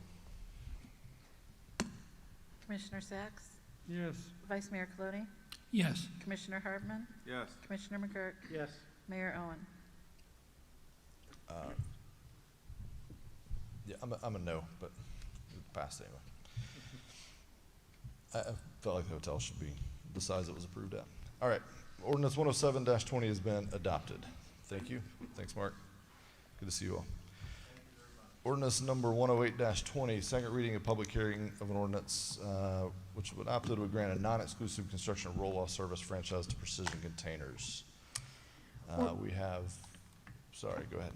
Ordinance number 108-20, an ordinance of the City of New Smyrna Beach granting a non-exclusive franchise to Precision Containers and Cleanup LLC to provide construction and demolition debris removal services within the City of New Smyrna Beach, outlining franchisees' duties, providing terms and conditions under which such franchise shall operate, providing for severability, providing for conflicting ordinances, and providing an effective date. And I believe we have the applicant here who may be requesting a continuance. So. Okay. That is correct. I'd like to request this to be continued until the November 24th meeting. I'm out of town November 10th. We'd like to some additional time to work with the city staff to try to get the proposals between the two of us more in line than they are currently. Okay. We're meeting on the 10th and the 17th of November, not the 24th. 17th would be great. 17th is good. All right. Do we have a motion to continue this item to November 17th? So move. Second. City Clerk, if you'd call the roll. Vice Mayor Colodey? Yes. Commissioner Hartman? Yes. Commissioner McGurk? Yes. Commissioner Sacks? Yes. Mayor Owen? Yes. Thank you. Mike, you should have told me. I could have put you ahead of that last item. Oh. Sorry about that, man. All good. Thank you very much. And for the record, Michael Lyons on behalf of Precision Containers, their attorney. All right. Thank you all. Thank you. Item has been continued to the November 17th meeting. It'll be considered at that time. 9A, ordinance's first reading. Carrie, if you will read these to A and B. Ordinance number 104-20, an ordinance of the City of New Smyrna Beach amending the land development regulations, amending Article 10 subdivisions and Article 11 site plans, providing for codification, providing for public hearing, providing for conflicting ordinances, providing for severability, and providing an effective date. Ordinance number 109-20. Oh, I'm sorry. Go ahead. Vice Mayor. Do you have a discussion on that one? Yeah, just a comment. At this last public hearing we just had, we asked that the subdivision come back before us for a further review. We're now proposing to modify the section that change would apply to. Would it be appropriate to add something to that at a second reading, or would that be too significant of a change?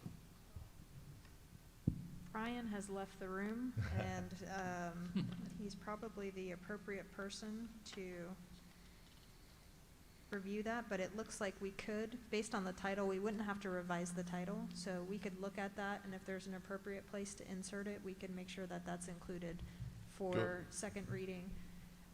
So it's you need to flesh it out a little bit. What kind of Yes. site plans would you like coming back to the commission? A certain size? I would like time to flesh that out. I don't know exactly what I would propose. I haven't read that section fully to see where the site plan approvals go, whether they go to P&Z, whether they come here. So I don't know at this particular time. So, Vice Mayor, if I may, real quick to bring Brian up to speed. So on 9A, the LDR changes, Vice Mayor pointed out, hey, we just asked someone to bring a site plan back. We're touching this.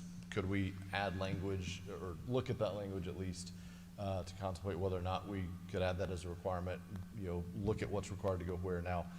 City Attorney and Brian, a question for you all.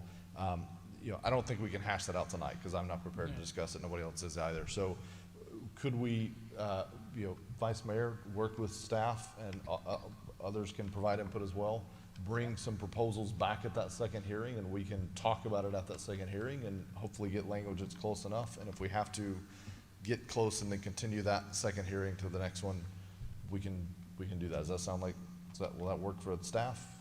We can add one requirement. I would just suggest that we view this as kind of step 1 of 2. This is the administrative step that clarifies kind of the number of copies and things like that. Step 2 is really looking at the process itself and how the approvals are made.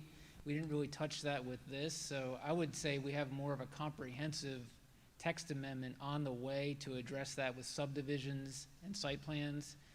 And specifically, to answer the question, the Holiday Inn, a project of that size, should go to the City Commission. So we'd like to make that, the Be- requirement going forward. But you're saying we're gonna get another bite at that apple, that's kind of coming up following this item? That's fine by Yes. me. Okay, all right, so thank you for that, I think you're right, I'm on board with you. So this item will come forward as prepared, that second reading will be on November 10th, 2020, and then you'll take this feedback you've heard and bring something back to us as Yes. part of the next thing. Thank you, Brian. All right, Carrie, go ahead.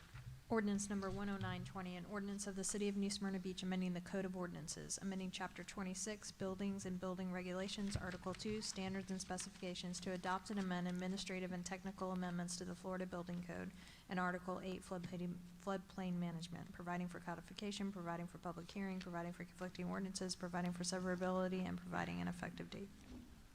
Okay, and that will be, second reading and public hearing will be on November 10th, 2020. All right, next item up, boards and commissions. I want to point out, good to see Jordan here again. He's here every meeting. Gavel to gavel, every meeting. New member of the Leisure Board. Good to see you, buddy. All right, item 10A, Airport Advisory Board. Consider the reappointment of 4 members to serve 3-year terms set to expire November 9th, 2023. So let's see, we've got the terms of Keith Goodrum, Celeste Lester, and David Mabe, is it? Mabe? And Eileen Smizer expired on September 9th, 2020. Mr. Goodrum has served 2 terms. Mr. Mabe has served 3 terms, and Lester Smizer have served 1 term. So staff recommends the reappointment of the first-term members and the appointment of 2 citizens to serve 3-year terms expiring September 9th, 2023. Are there term limits on this board or no? Yes, on the Airport Advisory Board, it's 2. Okay. And if I may, I just received I can't hear you. Pull up, Mike. I'm sorry. I just received this afternoon a notification from Mr. Goodrum, who contacted the airport and submitted his resignation. So, Okay. So can we deal with that at our next meeting? Because we can't. oh no, I was just, he's Okay. not interested in being reappointed. I got you. So he's not being reappointed. Okay. All right. So we need to reappoint a couple folks, but do I have a motion to reappoint Ms. Lester and Ms. Smizer, who've only served 1 term?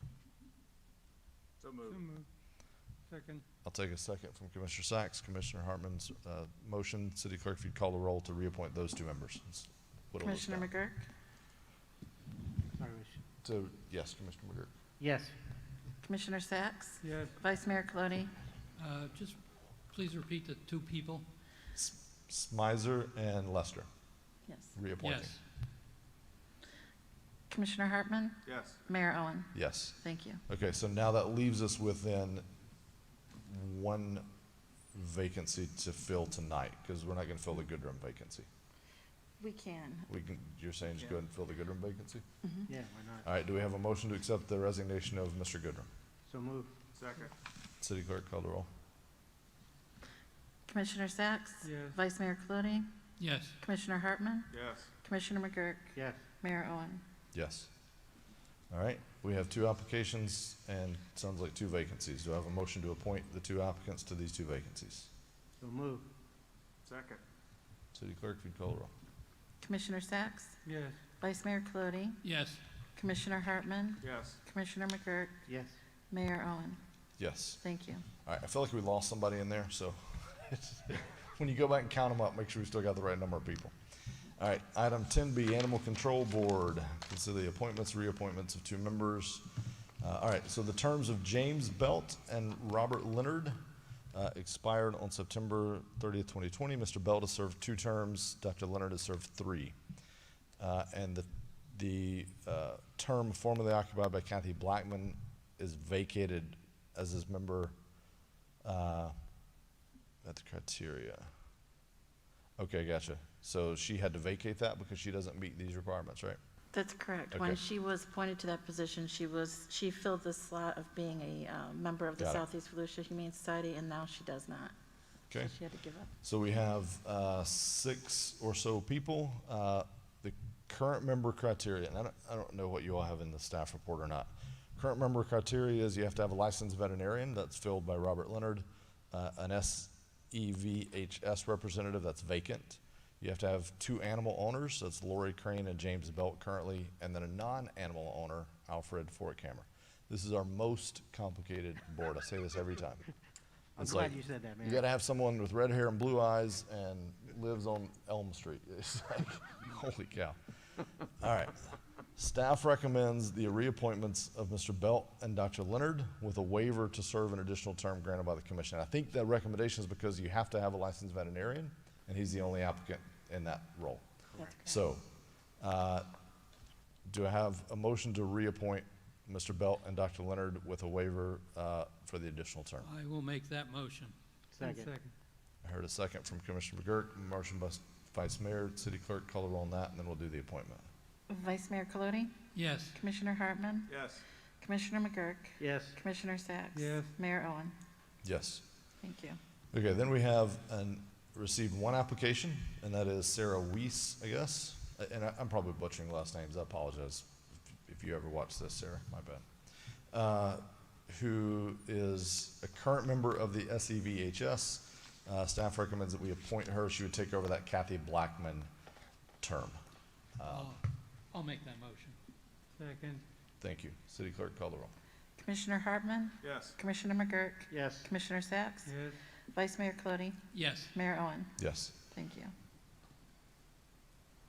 All right. That gets us through that one. And then planning and zoning. There's 3 members that need, their terms have expired. Patricia Arvidsson, we heard from her earlier, point out, Sandra Smith and Thomas Wheeler. They are expiring October 31st, 2020.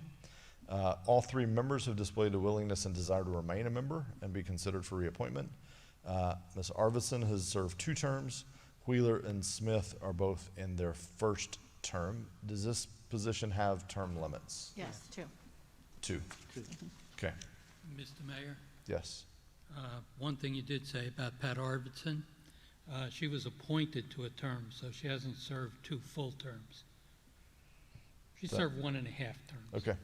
So, That's correct. Her first year, they had, She filled an unfinished vacancy or whatever, yeah? Yes. right, so she attended about 8 or 9 meetings out of that year in 2015. so I also want to point out that Thomas Wheeler filled Vice Colodey's Mayor's seat, yeah. position, so he's also in that boat. So however we handle Arvidsson, we're gonna have to probably handle Wheeler in the same way, or at least try to be consistent. Yeah. So, okay. So we have 3 vacancies. These 3 members have indicated their desire to continue serving.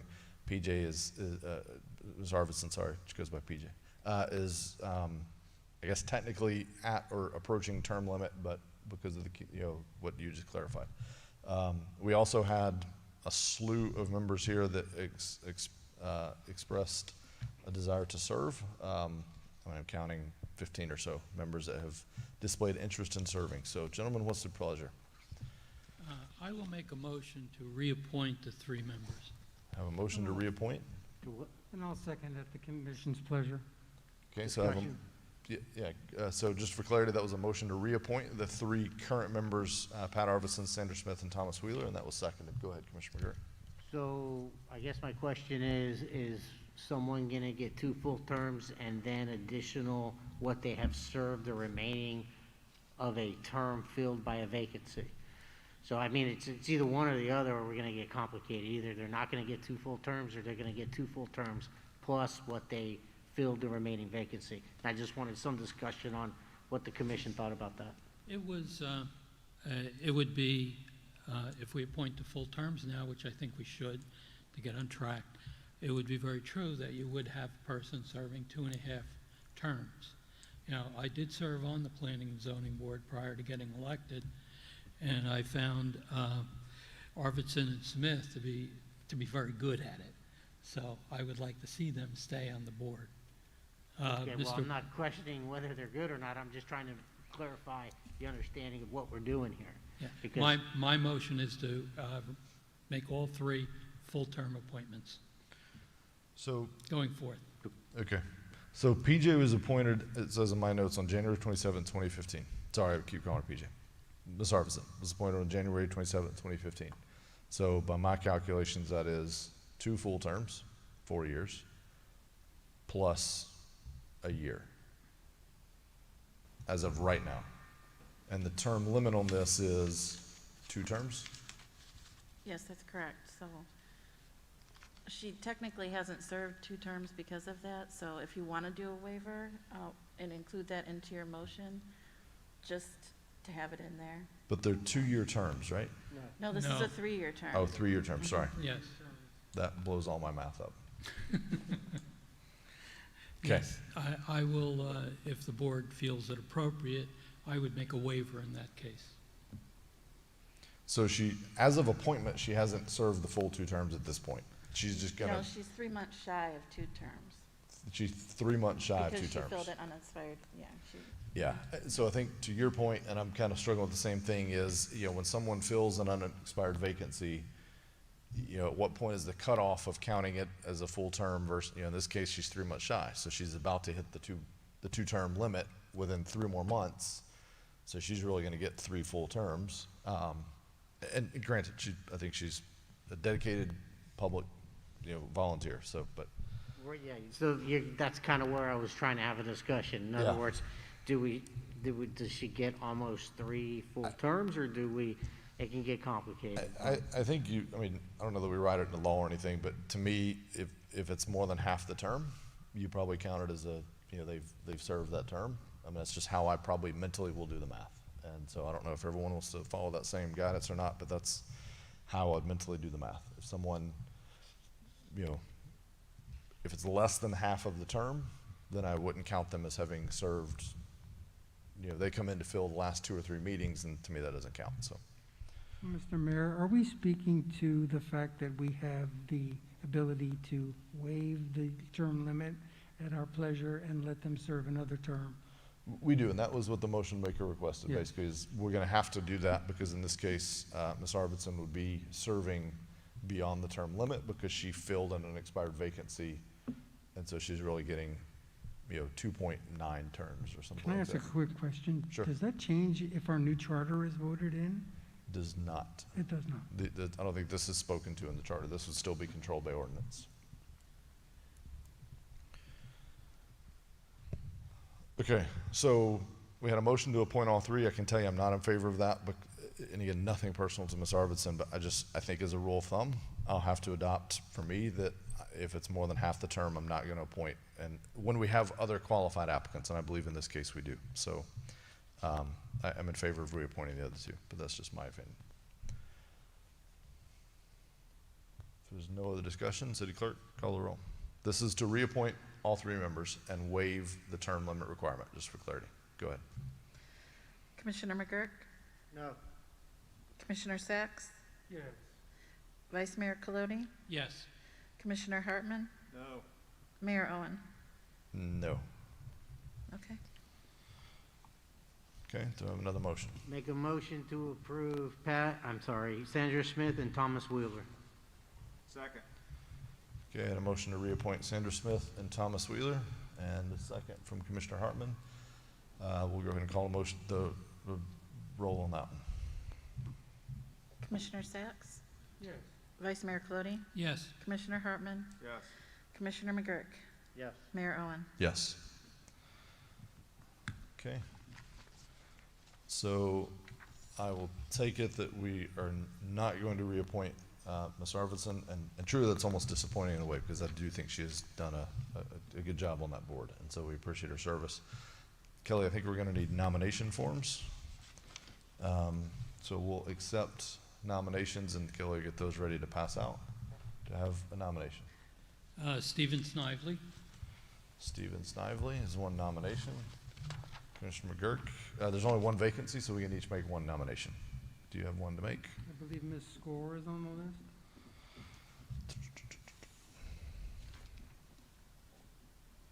list. Yes, sorry, I see it. So that was a nomination for Mr. Snively and a nomination for Ms. Score. Nominations? I have no nomination there. Nomination? Okay. Could you pass out ballots? So you were gonna vote for either Score or Snively.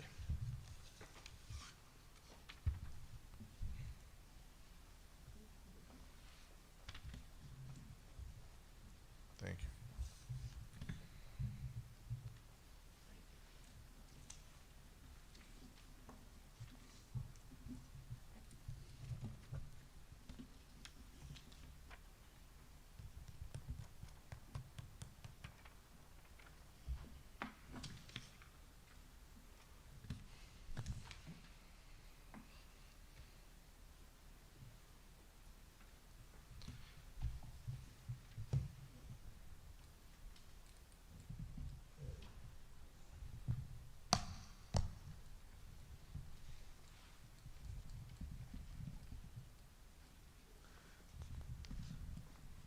All right.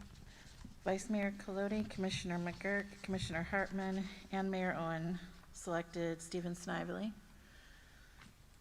And Commissioner Sachs selected Alessandra Score. So it'd be Stephen Snively. Okay. Mr. Snively is appointed to the Planning and Zoning Board for a term expiring October 31st, 2023, and members Sandra Smith and Thomas Wheeler are reappointed. Thank you all, and thank you to Ms. Arvidsson for her service. All right, Mayor and Commission reports. We'll begin with the Vice Mayor.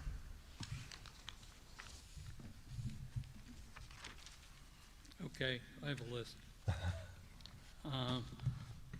It might have been last weekend, I'm not quite sure, but I attended the opening of the boat ramp in Edgewater, which adds 4 ramp spaces and 37 boat trailer parking. Hopefully that will alleviate some of the overloading on our North Causeway and our swoop ramps. In conjunction with that,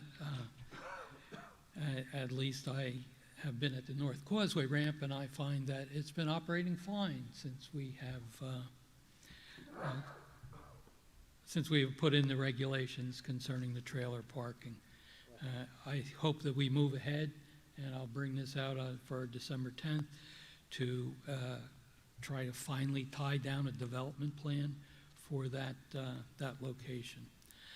Second of all, I attended a meeting of the Florida Planning and Zoning Association, which included a little field trip out to Gemini Springs as to efforts they are taking to restore water quality, removing sediment, so on and so forth. I plan to use some of that information when we discuss the maintenance and upgrade of our Turnbull land, which we are buying away and not planning as to what to do with. I want to do that. I also spent time talking to a representative of Volusia County Environmental Commission who says some of our regulations are not even as strong as the county, and some of them are the other way, and we do have the right to modify those regulations, specifically concerning wetlands. And I plan to meet with the Volusia County Environmental Group over the next couple weeks and hopefully come up with some proposals where we can strengthen our regulations. Third thing's an item that I forgot to bring up at our last meeting, and our manager reminded me of, concerning we have at least one, possibly 2 sailboat operators who have barely functional sailboats and tend to tie up for a really extended period of times at our park right here behind us and over at the AOB site. That precludes transient boaters from coming down and perhaps stopping, gathering supplies at our marine outfitting place and the other marinas along the North Causeway, or going to some of our restaurants. Currently, they're allowed to stay 10 hours out of the day at 1 or 2 of the places. I would like to see the commission authorize staff to take whatever steps are necessary to limit them to 4 hours per day. These are people that are not paying anything to come to our facilities and interfere with the uses that were planned at both places. I would like that pushed on or put on a future agenda. I don't see the need to wait till December 10th, so if staff, I have spoken with Khalid on this. He's spoken with the Fine District, and there's nothing wrong with us doing those changes. So I'm asking that be placed on the next agenda. Khalid, do you think you would be ready for that? I think probably it's too early for the next agenda. We have agenda back to back, so Okay. it depends on the city attorney's drafting the ordinance, so. On the I would- nearest possible agenda when you would be ready for. It's probably, I would say, the next meeting would be December 8th, I think. Okay, that's fine. Next item, we've discussed in our budget discussions allocating monies. One of the things I would like to do is we have the Smith Street properties, which were in our capital improvement plans. We're contemplating moving somewhere.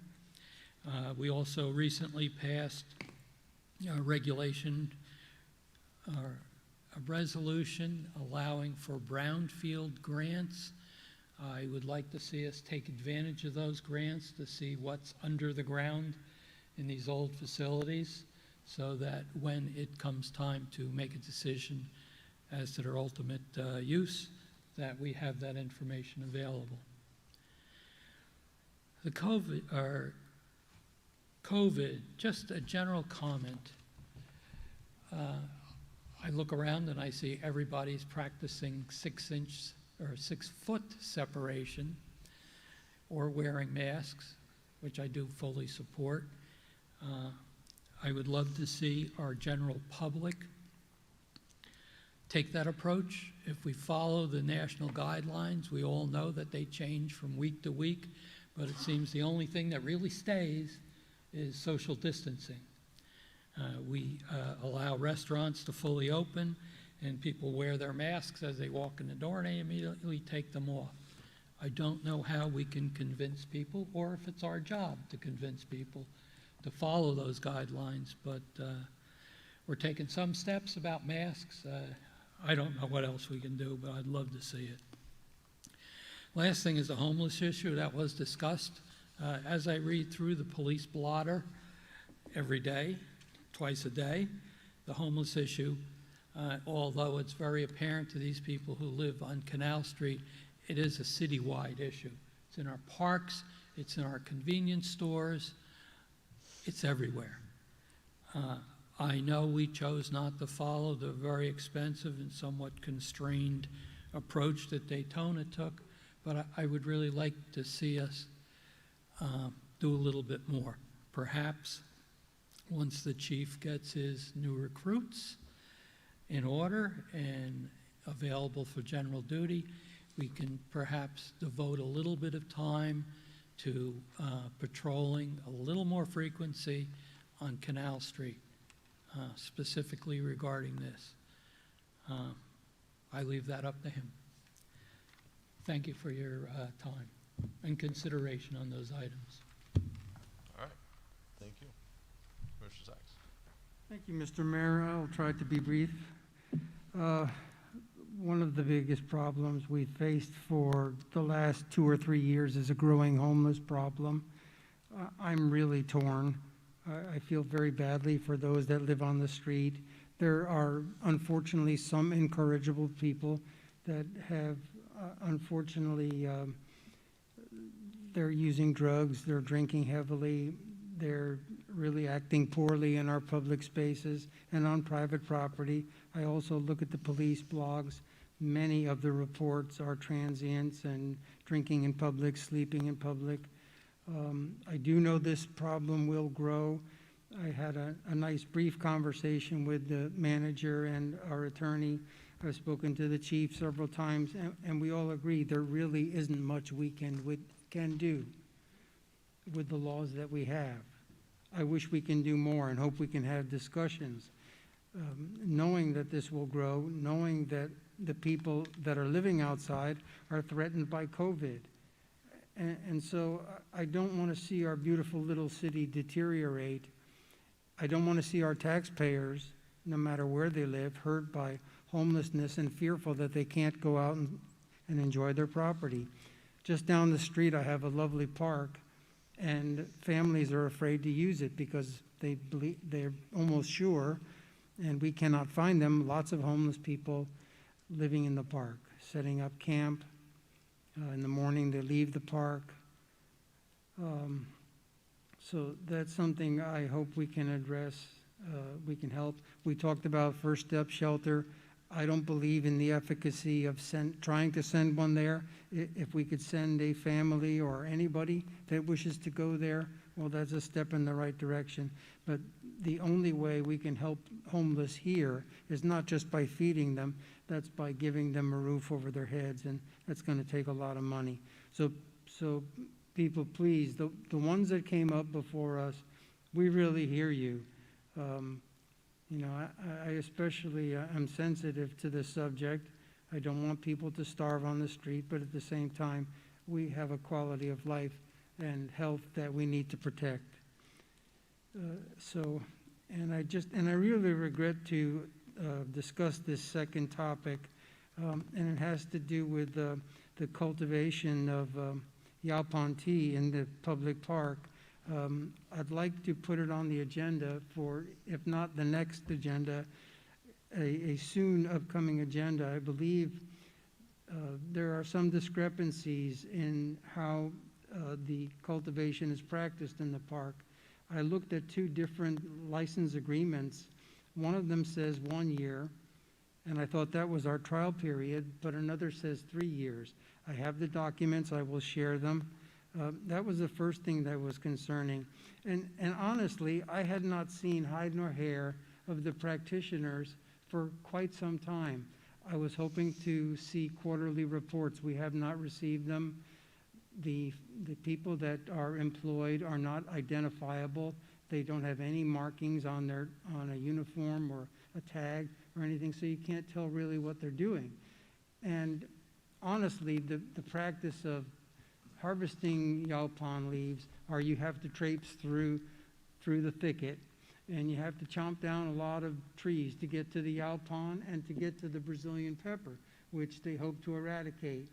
Well, it turns out that there are many schools of thought about eradication of black pepper, and most of them say the only way to do it is to dig a big hole with an excavator and pull them out. The only other way is to use the most toxic herbicide that will kill and make everything sick, poisoned. On top of it, the gentleman who has the operation won't be able to have an organic product if he uses it. So he's not using triclopyr or anything like that. So I'd like us to have a discussion. Maybe Mr. White can come in and discuss further with us. Again, there are alternating and opposing discussions and thoughts, schools of thought, about eradication of black pepper. Some say you cannot eradicate. The practices that they are using of just lopping off black pepper and piling it onto the street, which to many people's dismay, the city didn't communicate very well, honestly.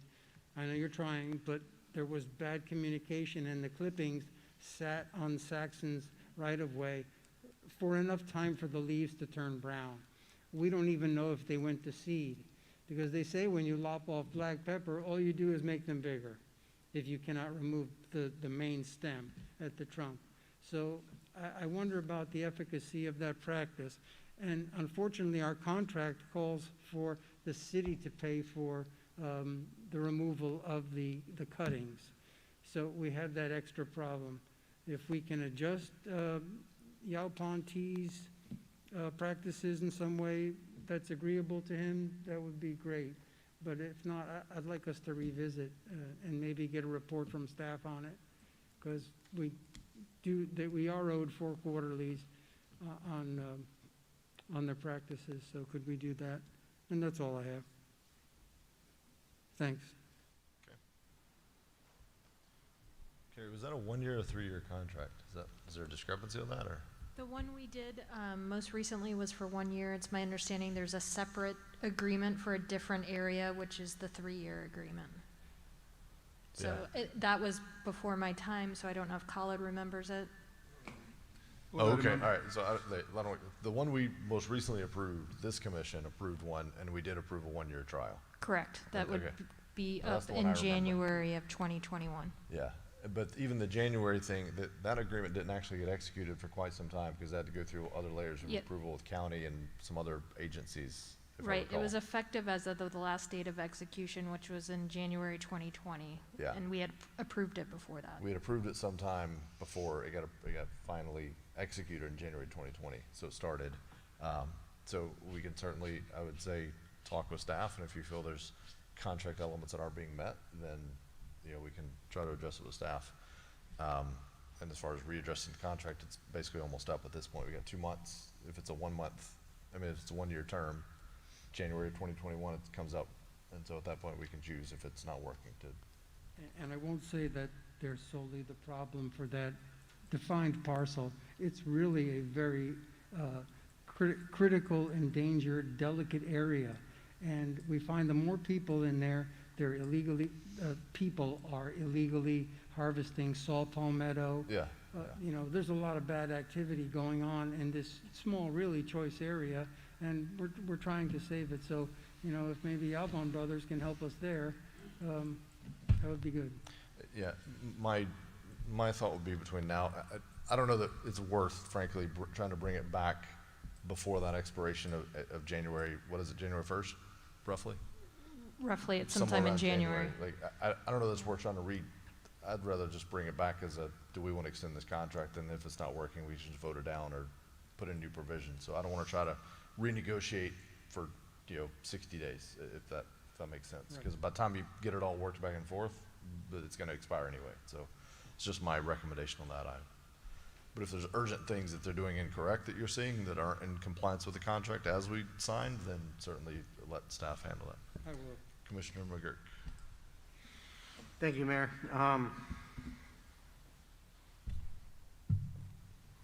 The brownfield site for the Smith Street, I don't disagree with you, but I want to consider that if anything happens with the property, if some kind of joint venture or sale or whatever, a brownfield environmental study has to be done. So I'm wondering whether or not we need to do that and spend the money. Reminds me of the AOB site. The city went through a process where we paid some money to get the environmental studies done. And then the potential developer at the time also had to do those, and they found and there's some things that differed a little bit. So I just did not necessarily want to jump on if I understood what you were saying, commit expenses when they may not be necessary, but certainly clarify. I would like to apply for a grant. I don't necessarily want to spend any money, but we approve grants. Gotcha. So we find that out, then we go on. Okay. I certainly agree. If we can get a grant to pay for that, absolutely. COVID got brought up. I'm not asking, but I want the commission to be thinking about whether or not we're going to need to go back to virtual meetings. I say that because if the statistics are correct and the virus does explode as the cold weather comes in and people start traveling, I certainly am going to want to do that if the numbers get big. I see no reason not to, although I'm sure city attorney is going to tell me we need some kind of special circumstance from the state to be able to do that. But I just want that to be I want to plant that seed a little bit for the commission. Regarding the homeless, Mayor, you were going to bring that up, or no? Okay, then I'll go ahead. We don't all need to repeat it. I'll let you bring it up in comments so we don't have to keep doing it. That's all I have. Thank you. All right. Commissioner Hartman wins the Pink Out Award with the mask. But You like that? I like that. It's good. All right. So, I attended the Zoom meeting on the affordable housing issue and kind of deals somewhat with the homeless on some of them. And the interesting thing out of that is in order to afford to build affordable housing or attainable housing or workforce housing, whatever you want to call it, the only way to do it from a business standpoint is to increase your density. And then you got to also find out what backyard you're going to put it in, because that seems to be the kickback on this is whose backyard. It's not affordable to go above 3 stories because of the cost of the elevator and the elevated construction costs. And actually, too, the experts said that even if the land is donated, it doesn't bring the cost down enough to make it truly an affordable housing. So if you're going to look into that and go that route, the only 2 ways to do it is, or the only way to do it is to increase density and then where you're going to put it. So just keep that in the back of your mind.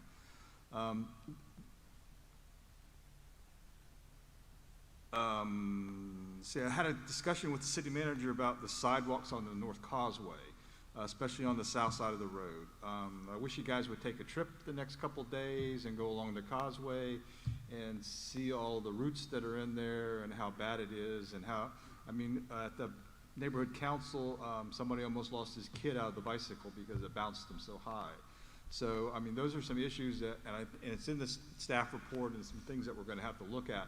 But, you know, it'd be nice if some of you guys would just take a walk through there and see truly what some of the residents are dealing with over there. So when the issue does come up, you know, whether it's coming out of the sidewalk budget, comes out of the paving budget, you know, how do we do it? You'll have a little bit of information about that. The other thing that came up with, I attended the neighborhood council meeting the other night, and one of the things they're looking to do is kind of figure out what their true purpose is and what their true mission is going to be.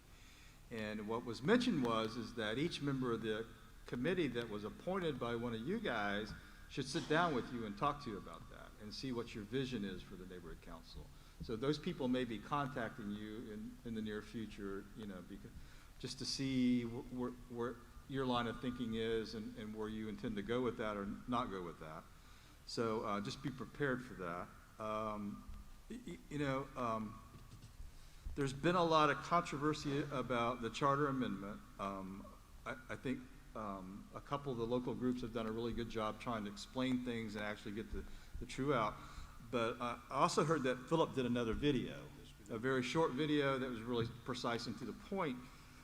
It's kind of late in this game because depending on who you talk to, most everybody there in Volusia County has already voted. But he did a really nice job, and I commend him on that because it was really short and to the point and drove home some things, points that was really important. So if you know, just as you get him, please take a look at that. He did a wonderful job on that. So I think he maybe has some production in his future somewhere, you know, down the line. We went to the splash pad, dedicated splash pad the other day. You know, those are one of these things that you see drawings and you see everything else, and then when you actually see it, it goes, huh, I didn't think it was quite that small, you know. So that was kind of an eye-opening thing, and it's something that we have talked about, not necessarily this commission, but the previous commission, is maybe when we do some of these design things and even some of these buildings, like the Holiday Inn, maybe we want to start requiring 3D models so we get a better visual on some of these things. Something that we may want to look at going forward, large-scale developments, maybe something in a 3D model would be beneficial to all of us in line with that. I think on the splash pad, I think Michelle had a 3D on it. Yeah, I don't remember. Okay, but anyway, I mean, it's a wonderful place. But the amazing part is that of all the kids in the after-school program, they were more interested in playing flag football with the mayor than the splash pad. So, you know, that was really, you know, it was enlightening to see that. You know, that kids just want to be kids and go play in the dirt. You know. But so certainly there was a couple people there and they enjoyed the splash pad, and I know I've talked to other people. I don't think we've done a really good job in advertising that because I talked to a couple out in Venetian Bay. They had no idea that one was even in the design or the fact that you know, it had been completed or opened. So that may be something that Philip wants to do going forward, is kind of put that out a little bit more so we can get some activity out there.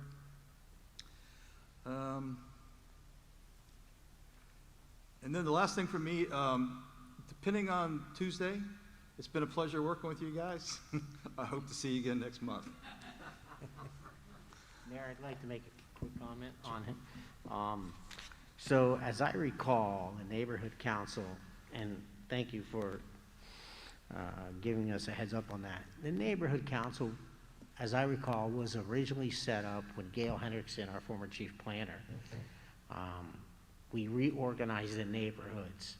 And the intent was we appointed people from different neighborhoods to cover all the different neighborhoods that planning had identified. And that was supposed to give our residents access, direct access to the planners to discuss what makes their neighborhood unique, what creates the character of the neighborhood, and what potential threats and weaknesses are coming. And if there's a development project coming, it was simply there to be able to facilitate information into that neighborhood as to what's coming and so on. So I'm not sure that ever really materialized. I know Gail left, and we kept the neighborhood council. So I agree with Commissioner Hartman that we need to give some direction on that. But the problem is, when my appointment comes to me and says, what do you want us to do on it? I'm not necessarily going to have an answer, because what it was intended for originally has not really materialized. So I think it's important that this commission needs to have a discussion on what our vision is for the neighborhood council going forward, and we can then facilitate that down to our appointments. Thank you. Well, and I think that was sort of the purpose of this whole thing, was for them to get with you and to see what your vision is, and then how does that fit in. The problem is with staffing the way it is, and they're kind of butting their heads against the wall, because staff has limited access, staff has limited time, and they don't want to be a burden on staff.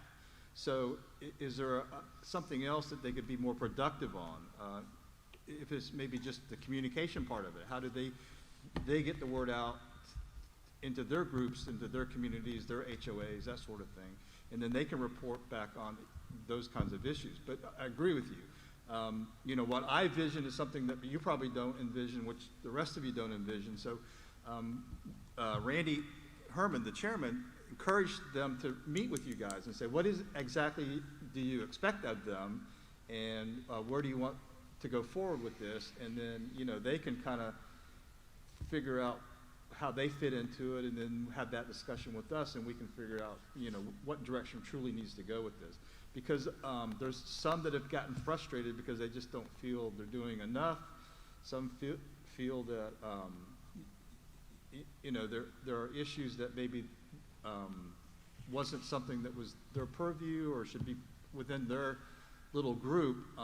So they're looking for guidance and direction, and he encouraged them to come to us and say, what do you guys expect or looking for? And I think it's a good conversation to have. It's a good way to open some communications and see going forward, we're actually, is this truly a beneficial committee? Are they meeting enough, not enough? And what are we expecting out of them, so that they have a little better guidance and direction going forward? So I think it's, I look forward to it, because I think it would benefit all of us just to have that conversation. So. Okay. A couple of things. One is I would note that my team won in the flag football game. Yeah. But that's because I was all-time quarterback of both teams. So, no, that was actually a lot of fun. And if you pay me $600,000, I'll go do it every day. So I can replace the splash pad.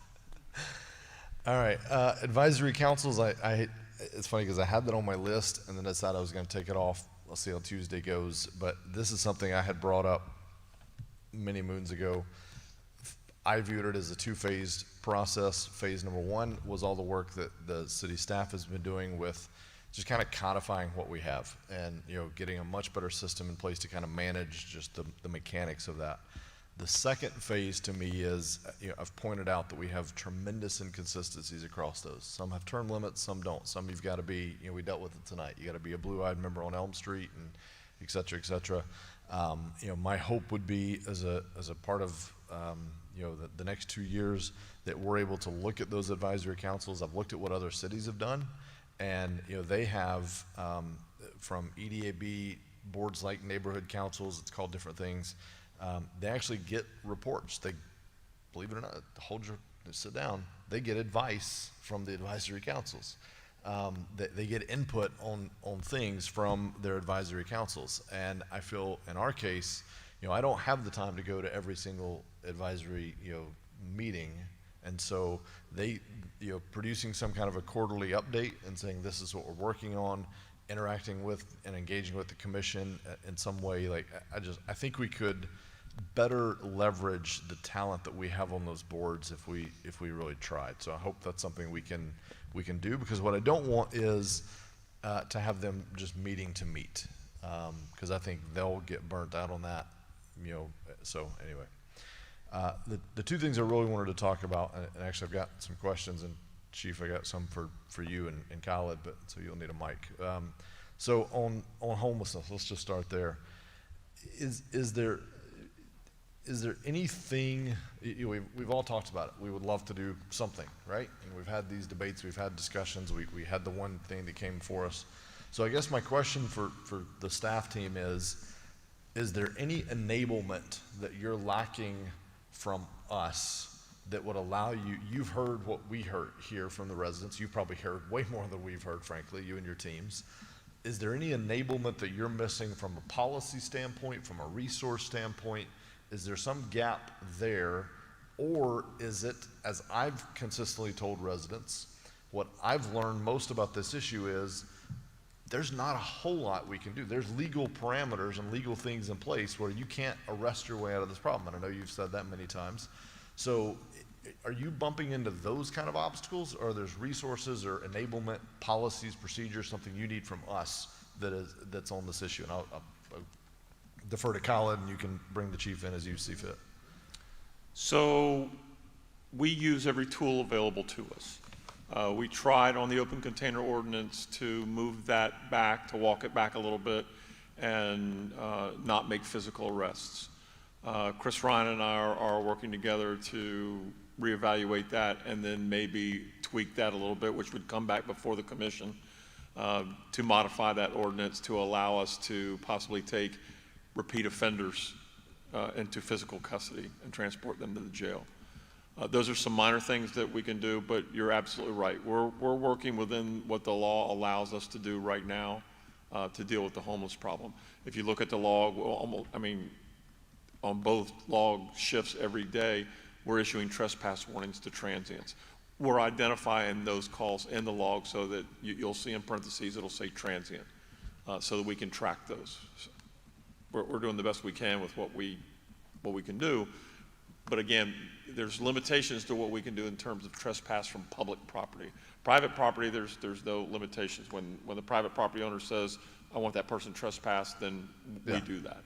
But on public property, there's some limitations. And that's what I've explained to residents. So, I had somebody reach out and they pointed to this park out here and they said, what can we do? Because there's a group that they get to this pavilion and they're there all day and they hang out at this pavilion all day, and families don't feel comfortable coming to the park.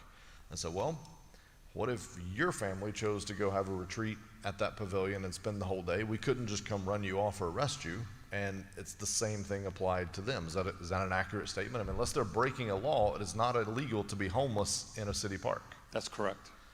And that's what so again, my question is, and I think you've answered it, but just for clarity, it's not like there's been some request that has come to us and you've said, look, if I just had this personnel, or if I had this policy, or if I had this funding, or if I had this X, Y, Z, it's not like we have stopped short of trying to solve the problem. It's truly that we're bumping into, if they're in a park, not doing anything illegal in that park, we can't, just because you don't like seeing them, you resident seeing them in that park, we can't take them out of that park. Is that it? That's very accurate. Okay. So are there other things? I hear stories, and I've told residents that, look, these are things, it's kind of like littering. We all despise it, but it's extreme. You got to catch them in the act, basically. It's super, super hard to prosecute and write tickets and really criminalize that, because you got to literally see the motion. So I hear stories of people that say in this park that they're being, solicited. I hear stories of people that say, hey, I get emails, hey, I was going by the picnic table and somebody said, hey, you got money, or you got weed, or you got this or that, like, is there anything we can, other than literally just having like undercover agents that try to hear these things, like, is there anything we can do about that kind of thing, in your opinion? To answer your question, yes, sir. I mean, if we had unlimited manpower resources, we would be able to address some of that through undercover operations. But again, what we're looking at are minor misdemeanor violations. Yeah. That typically, even with cannabis, marijuana, we typically do not take those folks to jail and for those violations, because we have a city ordinance that allows us to fine them, but the way that the laws are written now, and when we're on the cusp of probably marijuana legalization for recreational use right around the corner, right. I think that what we have to be very careful in terms of making arrests or making cases on something that will be legal very shortly. Right. So there's no policies that we're missing that make us a particularly friendly environment for these activities. We're just like every other city operating under these federal and state, really federal, I guess, laws and case precedent that drive our behavior. Is that? Yes, sir. Okay. We show the transient population the attention that they need based on their behavior, not based on their presence. And that's really how we address it. So if people are behaving poorly, then we show them some attention. That attention may not be in the form of enforcement. It Right. may be in the form of us going up and saying, how can we help you not be a problem for us? And that may mean helping them to obtain services or to get into the system in some way, but it's not always an arrest. Yeah. And homelessness, in my experience, and I'm not an expert on this by any stretch, but homelessness is often not just because they can't afford housing. Like, I don't know if that's I'm not asking you to affirm that statement, that's just, wanted to slip that in. Something you just said is that you deal with their behavior, not their presence. I think that's a really, I'm gonna steal that. That's really good, because that's truly what we have I'll rent it to you. I don't know if you could steal it, but I'll rent it to you. All right. So let's take the story that we heard today from the speaker, and for your memory. So says, hey, there's a guy over there, public urination in a park, mother and child present, broad daylight. So there's other public facilities open, because I know if there's not, then that's a whole other thing. The law kicks in, which I've had to learn and explain to people. But in this case, it feels like, hey, you shouldn't be doing that. So let's pretend the dispatch had gotten that information out correctly. Even in that case, is witness statement enough for an officer to like, what was the ideal appropriate outcome of that scenario where multiple witnesses to this, officer shows up, addresses the gentleman? What's the ideal scenario of that? The ideal scenario is that we would make contact with that individual and address his behavior. If his behavior is he doesn't understand where the restroom is, then we'll direct him to the closest restroom. If he's being disorderly, that's a whole different animal. As what was described here, had that been described to the officer by the dispatcher, and I'll have to research that call. Yeah, I don't know that it was. Then the officer should have taken some action to curb that disorderly behavior. The flipping off, the yelling and the screaming, and that's where the behavior crosses the line. Okay. And so again, just for full kind of clarity and transparency so that I understand and the public, what are those actions? Like, what could the officer have done? Let's say they had gotten that full report. Let's say they show up and even the guy's still being a little bit belligerent even with the officer. What can they do at that point? What are the tools in the tool bag at that point? There's a variety of things they could do. What we ask them to do is to look for the underlying cause. If that underlying cause is mental illness, then maybe a Baker Act is appropriate. If that cause is substance abuse, particularly if it's alcohol abuse, then Marshman Act may be appropriate. And then it may devolve into an arrest situation. We had a call over on Flagler Avenue and Pine today that I participated in, where we had some homeless people that were having some issues. We had to help one person because she was inebriated, and then we had to dismiss another person saying, hey, you can't hang out here at the shuffleboard courts. So we were borderline making an arrest on that one individual, but he just didn't get to that point. So again, what we do is we offer services. It may be mental health services, but there's a variety of things that the officers can do. There's a bunch of tools for us to be able to address that. How were you able to dismiss the one person and say you can't hang out here at the shuffleboard courts? We give them an option, is that if their behavior continues in that public place and people become alarmed at their behavior, then we will make an arrest for disorderly conduct or disorderly intoxication. So we gave them the option of you either leave or you're going to jail. Gotcha. Okay. All right. I don't want to turn this into a homeless workshop because clearly it's the end of the meeting. It's 10 o'clock. So, but I just wanted to have kind of that candid dialogue since we heard from many residents tonight. I'm open to having another homeless workshop. We had one before. We specifically talked about the ordinance. You know, I don't know what the outcome of that will be. I mean, what I'm hearing you say is, I mean, there's a few things we could kind of poke and prod at, and we could say, hey, we want to take a harsher stance on that as a city. I'm not saying we should or shouldn't, but I'm saying maybe we don't give that option. Maybe we say, no, you're publicly inebriated. We're getting maybe we take a little harder line stance, and that's what we set as a policy at this board and give you all that direction. Sounds like you're trying to walk a fine line of governing with heart and head, and so I think that probably is something we should, would merit some follow-up conversation specifically on homelessness, whatever the vehicle and venue we choose to do that in. Maybe it's December 10th or whenever. I don't think we can, I'm afraid we're falling behind on this. And again, I'm not faulting our police officers.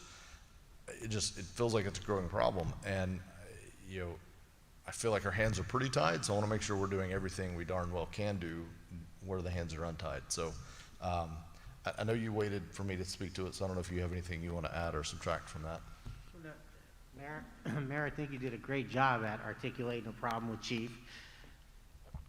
I don't think the problem exists due to a lack of our effort. The commission, the police chief, city manager, staff, city attorney.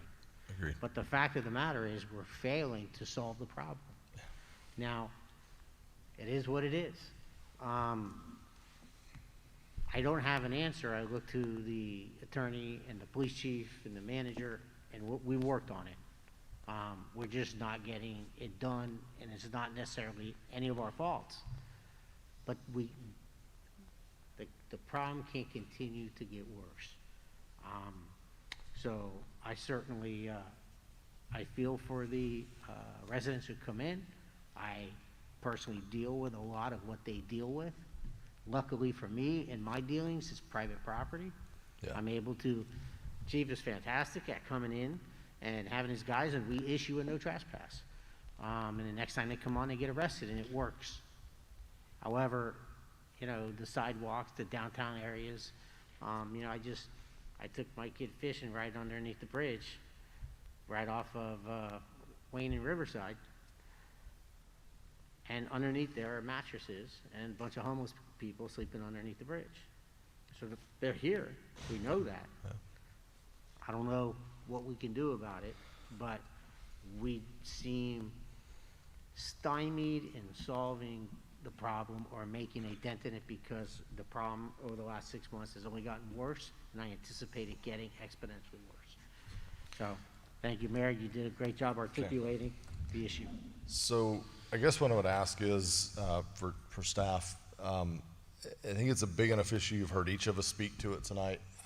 I know we had one workshop. That one is kind of focused on that ordinance with the panhandling. So I would say that let's sometime in the next, I know the schedule's tight and it's staff time, but I think this is owed another conversation. Maybe it's part of that December 10th. Maybe we dedicate an hour to that, or however that is. But I think the next administration, whoever that is that sits up here, I'd like to see that discussed. So hopefully we can carve out the time for that. And I echo Commissioner McGurk's comments, and that's kind of why I wanted to have that dialogue. Is I know the residents can sometimes feel like the inaction is, it's just that we're not doing. We could just do something. If the chief would only do this, or if you all would only make a rule that was this, and everything that I'm learning, because trust me, I've had long conversations with Carrie, like, why can't we do this? And she'll send me some case law, out of Miami or out of wherever that, well, they tried that and the judge said this, and this is their right as a human, and so you can't do this and this. And I'm not talking about inhumane things, but just, So, all right, the second one, Chief, kind of still in your ballpark, and I don't want to have a whole dialogue on this one, but I just want to comment, and I think I've said this before, but just like you predicted on homelessness, code enforcement issues I'm seeing, especially in certain areas, we're having some growing issues with this, and it's a, you know, if you buy into the broken windows theory, it's gonna start spreading and infecting other areas and becoming bigger issues. You know, we've got some homes that are problem areas. We got some, you know, blue tarps that are still on roofs from 2004 hurricane season, you know. And I've had lengthy discussions with our city attorney about what we can and can't do.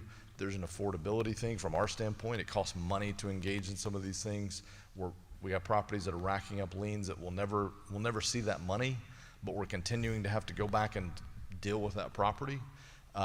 So I do plan, it's one of my items probably for December 10th is, depending on November 3rd, I'd like to see us talk about that. And again, I'm not faulting staff. I think staff is doing everything we've told them to do so far. I just want to figure out what other options and what other resources can we as a governing body put on the table to help solve this issue. Because I'm hearing more about it, but more importantly, I'm seeing it. Like, I'm driving by areas and going, that's not acceptable. That's not acceptable. And it feels like some of these are just long-standing issues, and it's kind of like the sailboats in the water. Like we gotta eventually just, you know, do something. So more to come on that. All right, that is it for mayor and commission reports. Thank you all. It is 10 o'clock. We have till 10:30, right, Carrie? Yes, I think it is. All right, city manager, go ahead. Mayor, if I just may respond to two things, the one on homeless and then the one on code enforcement. On the homeless, I have reached out to several cities to see if there's any program out there, any system out there that has worked. You know, we heard from case management to something like First Step up in Daytona. I have reached out to the southeast Volusia cities, Port Orange, Edgewater, and Oak Hill, to talk about maybe a consolidated, something like First Step. So my idea was at the 10th, probably bring something like that, some type of proposal that I could discuss with these cities and see if they want to share with us. Because right now in Daytona, if you go to First Step, you don't have a guarantee space. Right. So first come, first serve. But if we have something for Southeast Volusia, maybe that will help us in order to maybe do some of the things. That's not going to solve the problem 100%. That's obvious. But at least maybe that will be a step forward. However, it comes at a cost. And the cost you could see from the city of Daytona. It's not just the initial cost of constructing the building, but obviously to keep it going with the management and so forth. Yeah. So that's on the homeless. So on the 10th, we will have a certain time for that. On code enforcement, we're actually bringing back to the commission. We would like to hire for now. We need at least probably 4 code enforcement to 5. We're coming back, I think it's on the next agenda, 2.5. 2.5 employees just to address the issues that you talked about. We just talked about it last week. So we're coming into the commission. I'm sure if you're ready for it for next meeting on the 17th, we'll come in for 2.5 employees with the possible maybe adding 2.5 maybe after 6 months. So something to keep in mind on that is I think from my conversation with Carrie is I think there's the code enforcement, the personnel can help us kind of establish that there's violations and start the meter, if you will. But then there's this, what about the person that's been ignoring us for 10 years and they have this massive fine and they've basically said, you know, whatever to us. And we're hoping, I mean, it's like the one issue, for example, the one on Pioneer Trail. Yeah. You know, and I've been talking to Katie and talking to Chris about that, and it's, at some point we thought it was actually have a homestead, and it doesn't. And we don't know if it has a mortgage or not. But it just, the idea that somebody living in it, that's what makes it difficult. But I think we could find the funding, and I was hoping that we could go to the building fund, but Yeah, and I hear you, and again, I don't wanna turn this into a code enforcement workshop, I wanna get out of here by 10:30, so, but my issue with that is, I hear you, and I fully sympathize, yes, there's people living in it. However, there's also people living around it that are choosing to live a higher grade lifestyle, that are keeping their properties up, and are being punished by those people choosing to live like that. And so I have full sympathy for that, especially if there's younger children or something involved. I don't know if there is in that case, but I have full sympathy for that. But we also have to consider everyone else that's, hasn't chosen to live like that, but is being subjected to that, so. fully agree. I mean, I think this issue and the homeless issue, they're parallel. You know, I mean, they're almost exactly the same. There is something you could do, and there's some stuff you cannot do, and it just makes it very difficult for the staff. It makes it difficult for everyone, and for the people living next to it. I got it. All right, other items on your report. Thank you. I think I'm done. Thank you. Okay, thanks, Cal. City clerk's report. Oh, I'm sorry, one item. The Board of Realtors, they came to you a couple of, probably about a month and a half ago, about the dog park.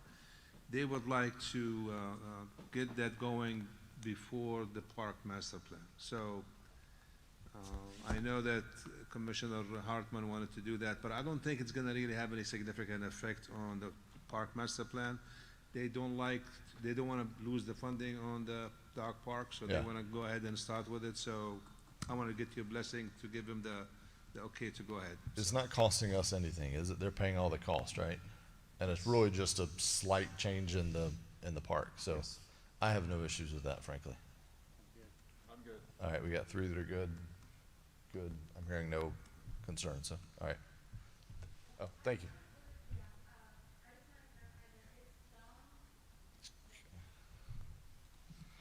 This is highly unusual, but we'll let it slide. It's 10:08.